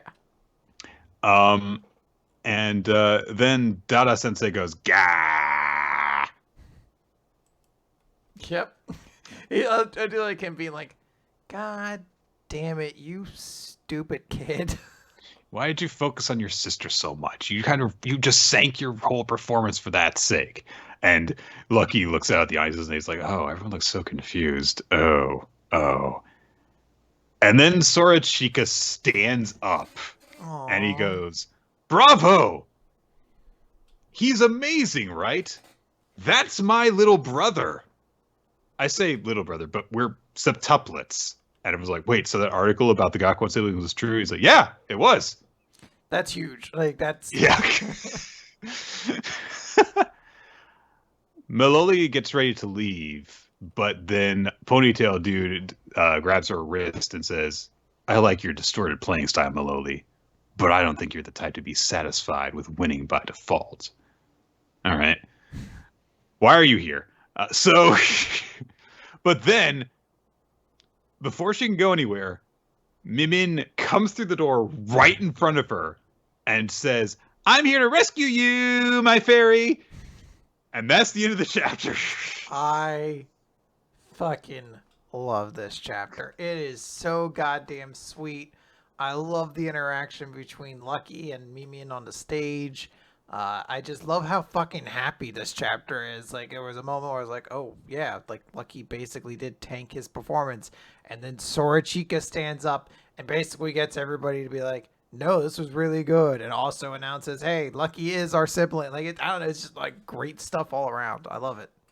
It's really, really satisfying because we know how distant Lucky has had to be from his siblings for all this time. And so to see that a number of them really do deeply care for each other is very, very nice. Yes. So, yeah, I'm curious to see where this goes because it looks like we're not quite done with this little story arc just yet. No, I imagine we're going to get something else here. I knew you were going to do something. I saw the bug fly across your camera screen, and I was like, in a moment, Nick's going to be on the prowl like the cat he is. Yep. Meow. So... guys, there's a new chapter, new series. I feel like we may need to rush through this one. All right, let's Google the Spark Notes version of this. I do want to. Do you mean Google, Nick, or go Goo Goo? So, I do want to make a note of the opening lines of this series. Do you know about Google? Which. You almost expected there to be, like, presented by Google. Yeah. I mean, like, they go to all the trouble of, like, oh, we made up this special magic app that only our protagonist has called Goo Goo Goo. And so it's like Google, but it's not. It's Google, but, you know, but it's special and not Google, so we can avoid copyright. Hey, do you guys know what Google is? Yeah. It's weird. This is going to be a series about a guy who's got a special app that only he has that can allow him to look up basically anything. We start to kind of learn some of the limitations in this chapter. His name is Q, both actually Q because that's his nickname, like the letter, like the 007 Diaja guy, and also his name is the Japanese name Q. Okay. And Q also has a friend, and they're childhood friends because Q lost his brother a long time ago. He went missing one day while they were playing hide and seek, and somehow, like, 9-year-old Q had the thought to go, I always thought science was all-knowing, and we can scour the planet with satellites. I can even see atomic particles with electronic microscopes, but we can't even find one child. What kind of kid talks like this? He's 8 years old. And then he just gets to zap one day. It allows him to look up stuff. And he solves a mystery with it. He helps an abducted child through goo-goo-gooing. different things and narrowing search results down, because yes, it's kind of all knowing, but he has to ask the right questions because there are limits on it, which are kind of weirdly ill-defined. Yes. And then he helps the little girl, and he doesn't immediately jump to the conclusion of like, oh, I can save my brother, because records don't go back that far, I guess. I don't know. There's weird limits on this all-knowing app that also has an AI that he names and has its own personality which is just, he just calls Kimi, which is, you in Japanese. So, very imaginative names in this series. Q is Q. U is you. Yay! And also he's earning points because, I don't know. There are a few points throughout the chapter where the Goo Goo Goo app very mysteriously goes, please collect points. Like the last time that I read a series that had a character with Q in its name that spoke this way, it was Madoka Magica, and it got really creepy. So I don't trust this magical figure that has suddenly inserted itself into his life that can solve all his problems. Yeah, it's gonna kill him and all of his friends. All right, so I to the point of this chapter, I kind of like this series. I think, mate, look, as I said earlier or in a previous episode, I'm at a point right now where a story about brothers that seems to have like an emotional core to it, maybe it just caught me in a different way where I was like, because I know some people were very much like, I hate this dude based off the start of it.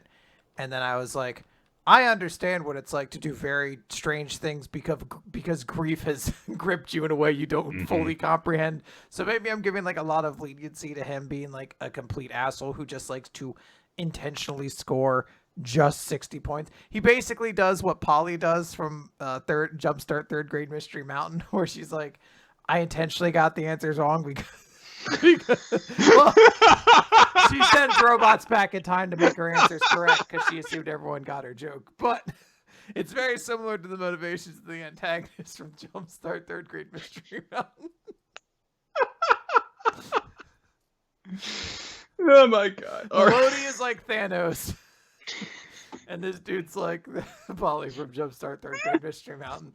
The point I'm getting at is I found myself able to enjoy parts of this opening chapter. I feel bad though, because the biggest criticism I have about this opening chapter is the art is very unremarkable. It is not bad, but it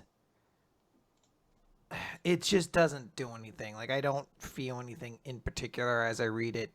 This feels like anyone could draw this. Like, I don't mean like I just have a very difficult time parsing together like a distinctive style from this. I was like, yes, this looks like a manga would. And that does, I think, hold back a good amount of my investment in the series. This is by the same artist who did Ziga. Yes. And I believe you were similarly not very impressed by the art in that one. It's been a while since that came out. Story is also by it's one where someone writes it and someone draws it, and I've never heard of the author. The old righty-drawy combo. Yeah, exactly. That's what they call them.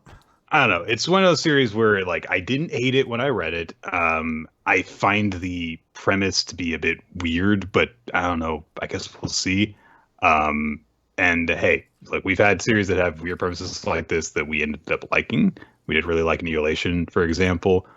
But it's going to, I think, depend heavily on how the dynamic morphs, especially early on. Because a guy who solves mysteries by impossibly obtaining information is kind of boring.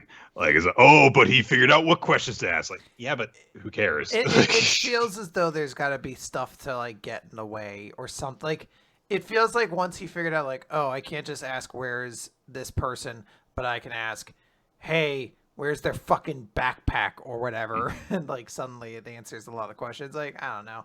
Yeah, I feel like the limits of this feel relatively thin. But maybe this would make for a good series that only does run 20 chapters or so. Maybe this doesn't need a long run. I don't think anybody aims for that in Shonen Jump, but I don't know.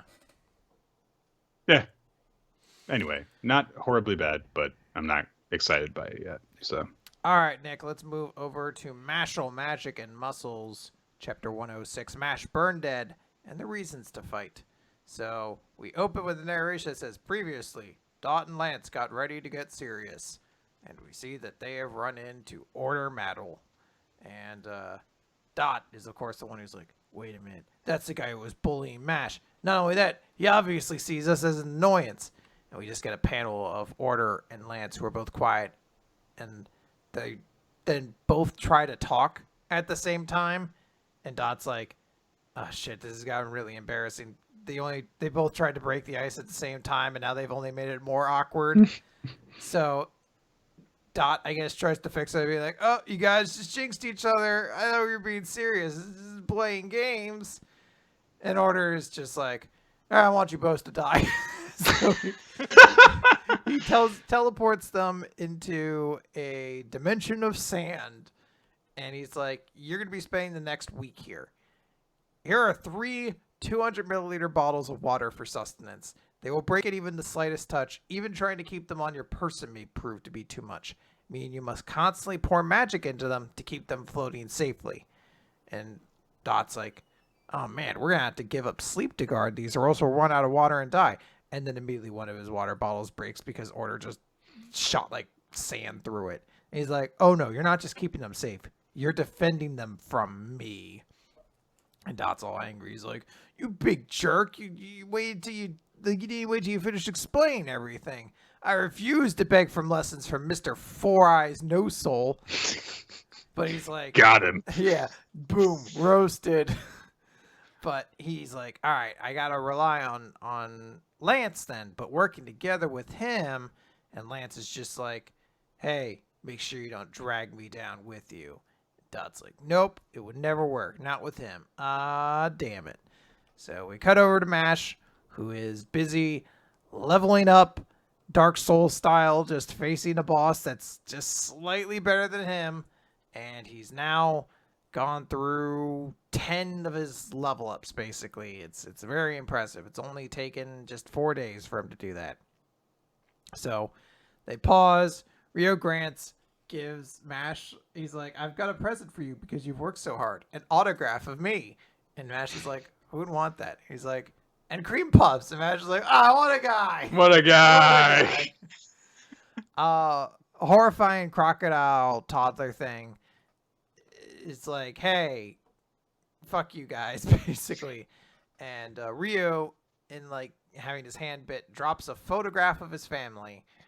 And he's like, yes, that is my lovely wife and adorable son. And stupid crocodile guy's just like, well, you guys really have families? Are you even in it to win this? From where I stand, it looks like you old guys don't have a chance. What the fuck is he talking about? I don't know. Well, as we find out, his sole motivation is money and wealth, basically. So, yeah. Rio basically explains, I stand at the top of this world, and like me, each person here has something important to them. Thus, it's my job to protect every one of them. So even if we're impossibly outmatched, I refuse to lose. But then stupid crocodile guy's just like, yeah, I wanted the fame of being one of her pupils so I could leverage that and make bank by doing consultations, book deals, and seminars. And Meliadula shows up and says, he has excellent instincts but a garbage personality. Yep. And he explains, you shouldn't judge me just because you're not thinking ahead. And Mash is like, I guess that makes sense. But then explains, like, look, I'd be really sad if we couldn't gather around to eat snacks like this anymore. Or at least I think I would. So they get back to the train exercise, and stupid crocodile guy just keeps watching Mash do these fights. He's like, wait, that's what keeps him going? Like, getting beat up like he is? He's got to realize a kid like him shouldn't be challenged Innocent Zero to like, a fight. I can't wrap my head around this. And Ryu explains, like, yes, Mash is an orphan. He's filled with gratitude towards the old man that raised him and to all of his friends. I sensed it when I saw him. I believe his lack of magic has made him more appreciative to the warmth that others show him and how rare and precious that is. And stupid crocodile guy gets a little bit sad. He says, that's just idealistic fluff. And then we get a little note, 25 days remain until the enemy's assault. Yeah, there's a couple little moments in this chapter that I like. I like Mash's note about like, oh, it'd be bad if we couldn't eat snacks like this together. Okay. I like that he and Rio are getting a little bit closer to each other, and I do love the exchange between them where it's like, "Hey, here's a present for you, doing so well." Autograph picture of me, and then Mash is just like, "Who cares?" Like, also Creepos. Yeah, you're my guy. Oh my guy. And also I do like the setup with Don, Lance, and Order. I actually really like the hell training setup that they have. Like, yeah, constantly pour your magic into these or you're going to die, and also go to attack you while we're doing it. Yeah. Yeah. Like it a lot. Okay. The Elusive Samurai. It's chapter 61. Is there a title? Is it at the end? Oh, I did that. Chapter 61, the Nakasendai War, 1335. So there's a lot of scenes in this. I'll go through it kind of quickly. We see a bit that involves Kiyohara, who is crossing stuff out on a parcel for some reason. They say that he's really, really driven right now. They make comparisons to him being a safety inspector.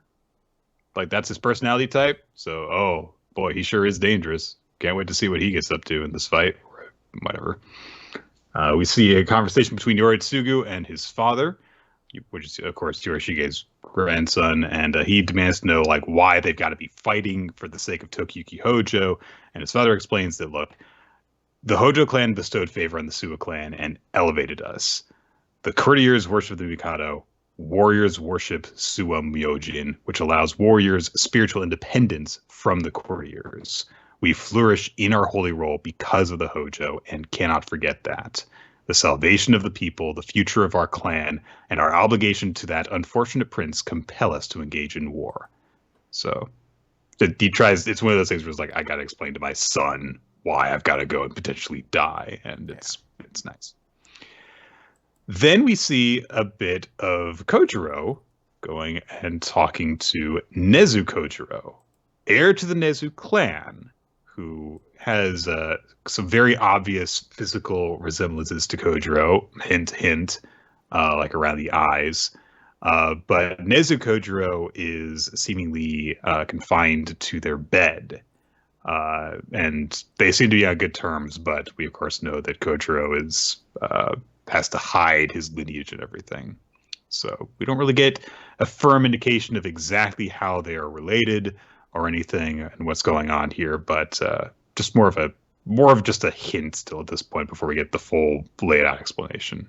So, and then we get a little collage of different people involved on the Hojo side of the conflict, just kind of making preparations of various forms. And then we get some uncomfortable shit. Yeah, it gets a little weird. So Tokiyuki is gonna spend his night hanging out with Yorishige, and like there's a bit where Yorishige tries to start a pillow fight, but with a wooden stool. Legitimately the funniest moment of the whole thing. Like, he's just like, huh, in the future they have pillow fights all the time. And Tokiyuki's like, but are there pillows made of wood? Because they hit him right in the face. And then he's like, Yorishige Dono, why are we sleeping in the same room? Ah! Look, I know that the point of their relationship is that Yorishige is now acting as a surrogate father to Tokiyuki, and there is a certain level of closeness that comes along with that, and it is meant to be a sweet father-son romance thing. Not romance, but it is a romance, but it's not. Like, he keeps drawing attention to how, like, intimate it is, while then saying, like, but it's not. And it's like, yeah, but stop making it look like it is. And then, but it's not. Don't do that at all. Just don't. It's weird. Yes. And he's, like, doing stuff like, hey, share a bed with me. And Tokiyuki's like, no, that's creepy. It's like, don't do this. It's weird. It's not funny. It's weird. And then they have a moment where, like, they're both going to bed and they're sleeping in futatsu mats next to each other. And Yorishige says, because Tokiyuki asks him, "Do you foresee me reaching Kamakura?" And Yorishige responds that once war spreads beyond Shinano, my precognition mostly stops working.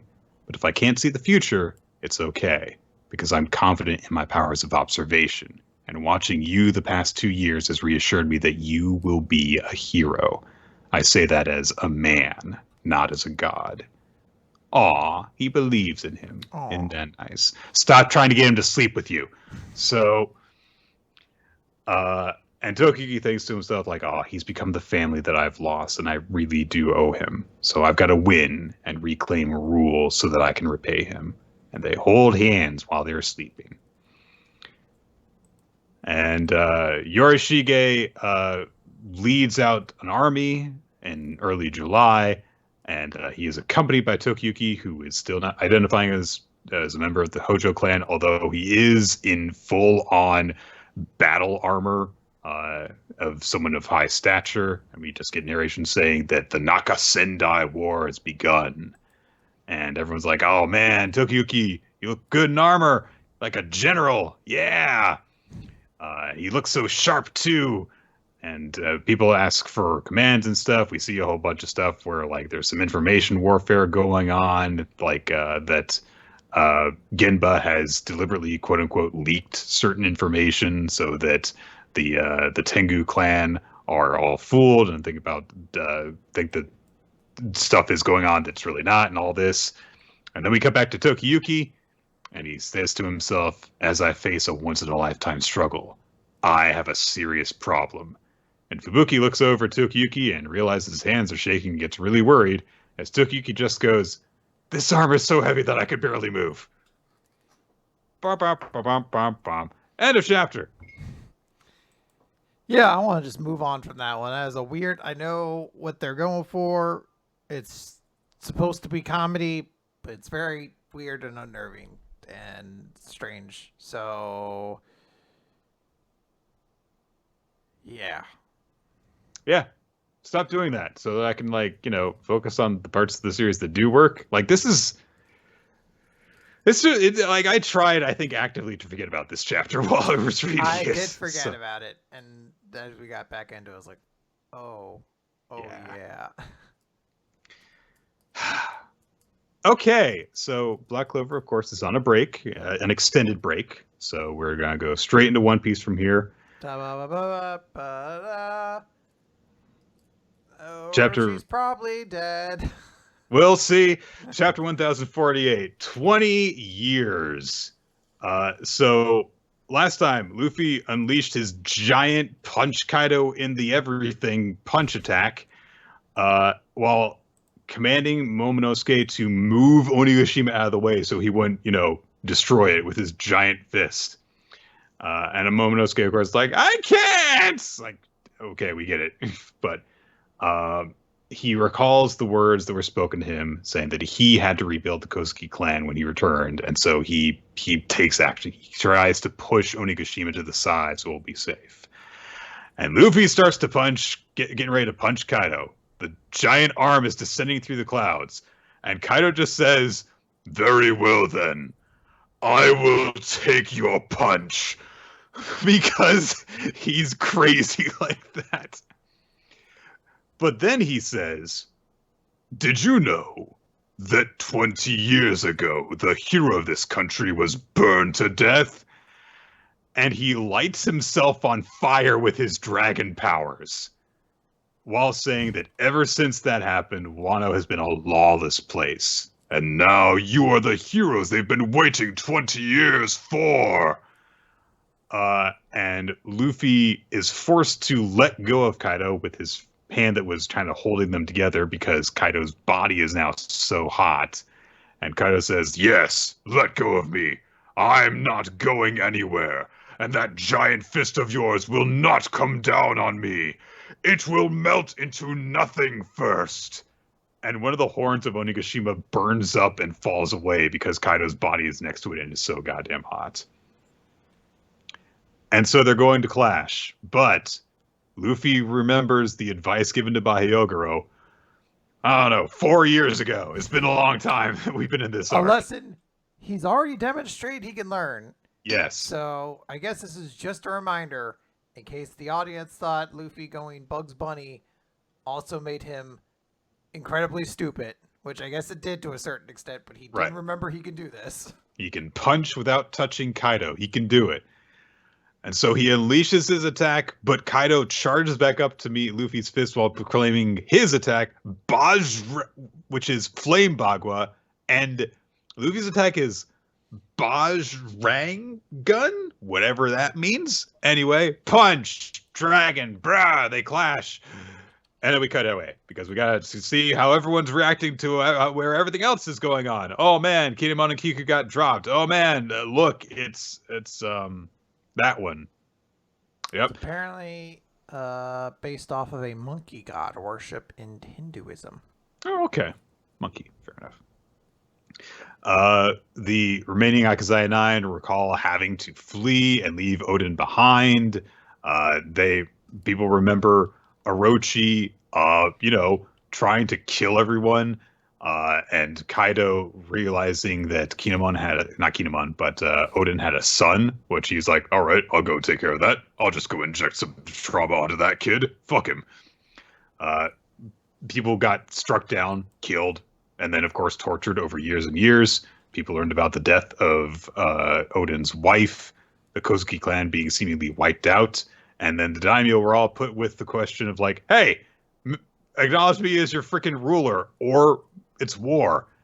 And all of the daimyo were like, our only shogun is Kozuki. Fuck you. We're going to avenge his death. And Kaido's a dragon who killed them all. And Orochi laughed over all of them. And everyone's like, fuck you, Orochi. You suck. It's just Kaido who's strong. Fuck you.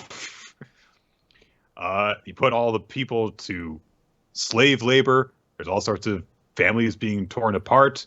The river is contaminated. No one had water to drink. The crops all dried up and died. There's random skull over there. No one's got anything to eat. And the only food that they can get is by working as slaves, essentially. People were put to executions. And we just get this very, very abbreviated, like, here's all the bad shit that has happened in Odin because of Kaido and Orochi. Hey, remember Orochi? Orochi, he was a big part of this. Look, he's still alive. He's right there. He's on fire, too, because of the flame spirit of vengeance thing that attacked him. Look, Hiyori's there, and she's just standing there. She's standing there. Oh, man, and he's got to kill her. He's got to kill her. Oh, his head got chopped off. Look, it's Denjiro. Hey, look, he did a thing. Look, Orochi died again. I've never related more to the panel of someone sending up their wish balloon that just says, I wish Orochi would go away. And I was like, did I send that one? And yeah, we start to see some of the text on the wish lanterns as they go flowing up into the sky. Some of them are, I wish Orochi would go away. One of them that is featured prominently is, please free us from this hell. And some are just like, I want clean water again. I feel like this would have flowed better if we didn't have this scene of Orochi getting killed again here.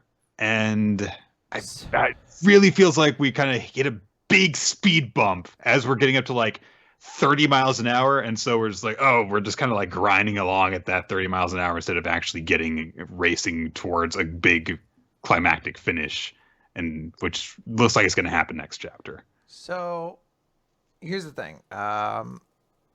In a vacuum, I kind of like it because I do appreciate some sense of like here, like One Piece and the Wano arc finally are coming to a conclusion. Like this is it. This is it wrapping up. Presumably next chapter is going to be the fight between Kaido and Luffy ending. This arc is coming to a conclusion. So I do like the idea of showcasing that while Kaido was the ultimate antagonist of this arc, Orochi was sort of the catalyst to everything. So giving a conclusion to that and juxtaposing that with Luffy and Kaido finally kind of gearing up for their big clash, there is some kind of narrative context to that being a very significant moment, and I can appreciate that. I even also kind of appreciate that Denjiro just, it's not like an epic finish. Like there's no big speech. There's no cool like swoop in. Denjiro just shows up, cuts fucking Orochi's goddamn head off, and that's it. He's going to be supposedly done for. The problem, of course, being, as we all kind of predicted last week, this was a very predictable move for One Piece. And the issue is mostly, because there's a couple. One is just One Piece's pacing has been abhorrent for years now. And I think we'd all, as you said, reached a point where we just wanted this to be over. And yeah, at this point, it's just like, fuck it. Orochi dies again. All right, fine. Is he done now? Like, can we just move on? But I think the big thing is that Hiyori really comes across as just a worthless character. And I don't mean that to like belittle her. I just mean like, I there's like the old adage of like, if you can gauge how a female character is treated in an action movie, if you could replace her with a sexy lamp and nothing would change. And that's kind of how I feel about Hiyori, where I'm just like, I feel like you could replace her with almost nothing and the story would barely change. She exists to be a living will of Odin who also didn't get transported 20 years in the future. So someone had to actually endure the 20 years of Orochi's rule, basically. And that's really it. She doesn't serve a role in the story beyond that. She is not the literal inheritor of Odin's will. That's going to be Momonosuke. It's been pretty clearly established that is him going forward. She did not occupy a big, cool new role in this arc. She was literally undercover and or suspected dead for most of it. She didn't do anything particularly exciting. She saved the samurai, we presume. That's not been confirmed, but it is heavily implied that she was the one who rescued everybody. And then she I guess actually used a physical sea stone nail on Orochi, and then just got lucky that Kanjuro or whatever his name is was just like, I'm just gonna burn you instead. Like, it was kind of like, all right, I guess she got her vengeance by luck a little bit, but whatever. But at the end of this, now having that kind of taken away, and she has to be saved by Denjiro, which is, I guess, meant to be a romantic thing, but One Piece is not always the best when it comes to that. It's just something where, like, I don't know anything about Hiyori. Like, I don't know her character. I don't know traits about her. Like, you know, we've had characters like this in One Piece before, but they've all been cool. Like, Vivi was quite literally a Straw Hat. You know, Shirahoshi had her whole, you know, crybaby gimmick. Rebecca, for as many complaints as we got about her, at least got to show some measure of a character in all of this. Hiyori just quite literally feels like a body that had to physically be there because Toki was dead. Momonosuke went into the future. Someone needed to be there present to be like, I suffered through the non-Odin years, and that's it. I'm going to disagree with you slightly on that. Okay. I feel like when we got Hiyori's big thing where she, you know, just unloaded on Orochi, saying like, yeah, it was all a lie, you know, and I hated you for all this time, and so I waited for my moment and stuff. I feel like, you know, that kind of laid out, okay, yeah, this is everything we know about her in one go, where she did all this stuff and she used all this deception and everything. I wish we had gotten more examples of that deception and maybe seen that she has kind of become a naturally deceptive person, even to people she's not trying to hurt, like, you know, the rich assholes in Wano that she's trying to fleece out of their money and stuff. That would have been an interesting thing to see. So, like, I don't think it was taken far enough. And also, I don't think that her moment was taken far enough. I feel like you could have the moment of Orochi trying to reach, you know, get after her and kill her in his last moment because he gets jostled free from his restraint when, look, she's going to kill him.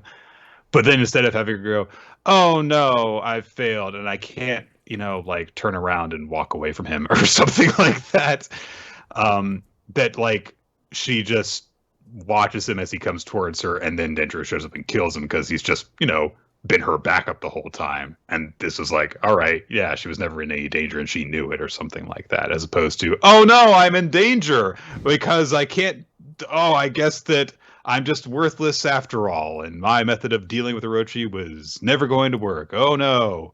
it's a good thing I had a big, strong guy to save me, because I'm a side female character in One Piece, and that's what I need. So, yeah, it's a bummer because, as I said, I like this scene in practice, or not in practice, in theory. I just don't think it particularly works here for a multitude of reasons, unfortunately. Mm-hmm. Yeah, it's unfortunate, and I feel like we also should have kept this moment away from the big moments where we're leading up to the finish of the fight. It feels like it interrupts the pace for me. But hey, it looks like we are really getting there. Like within a couple months, the big arc that has been built up over like 10 years or something, and we've been here for like half of that. It'll be over. What are we going to do now? Oh man, I hope Elbath is fucking awesome and short. It's just like a really intense year-long storyline with no oh my god, that'd be so sweet. All right. That is it, guys, for Weekly Manga Recap. Thank you for joining us, everyone.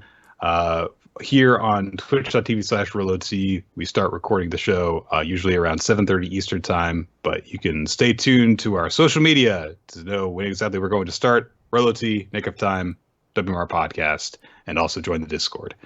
And also, if you join that Discord, you can go on the document maintained by Ninja X3i, which keeps track of the recommendations that we've been through and will go through, and also votes for MVP and favorite series. That's right, I forgot about it, but worked my way back there. What were our favorites this week? I'm going to give my favorite chapter to... I'm going to give it to...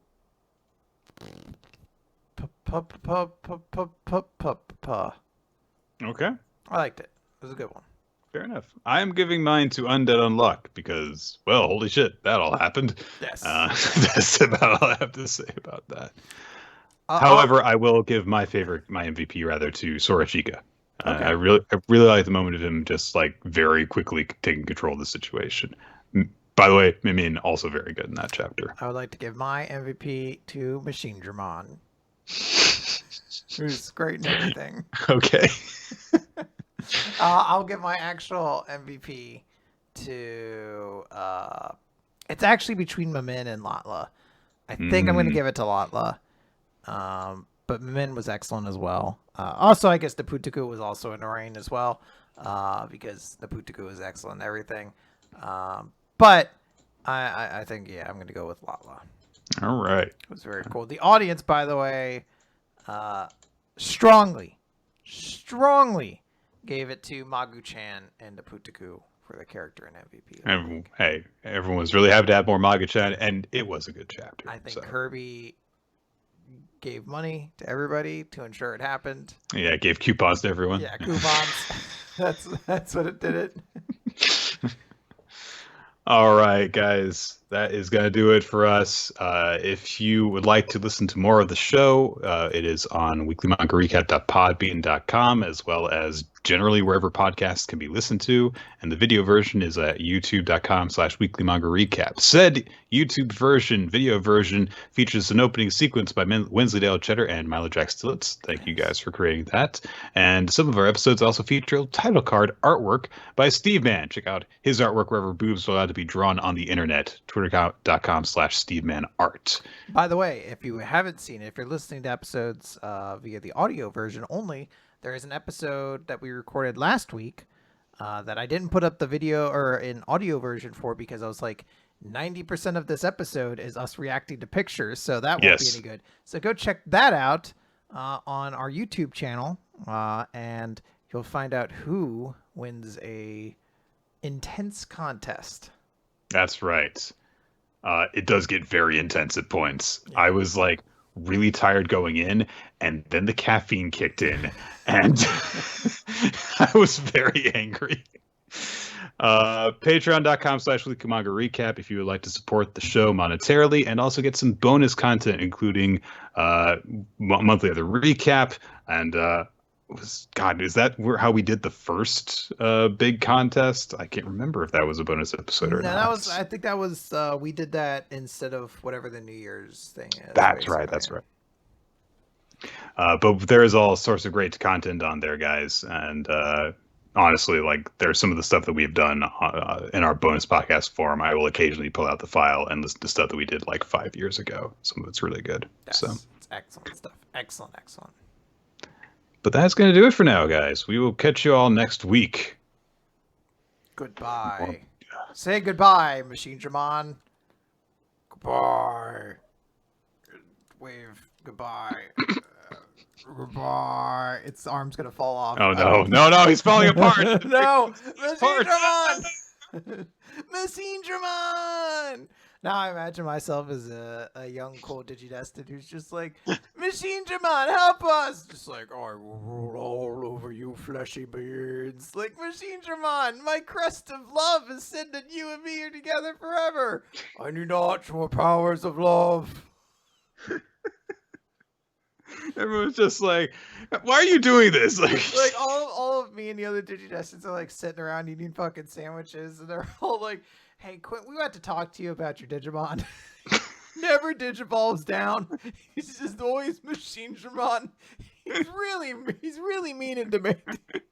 He turned a quarter of the world into like a horrible urban metropolis where everyone's a slave to their robotic overlords. Yes, great. And you were the digital overlord, Ken. So we all have fucking skeletons in our closet. All right, let's stop pointing fingers. Ken's like, I mean, okay, he's got a point there, yeah. He's got me. Now I want to get started with you, TK. What did I do? You've got a stupid hat. You know what you did. It's that hat. Goodbye, everybody.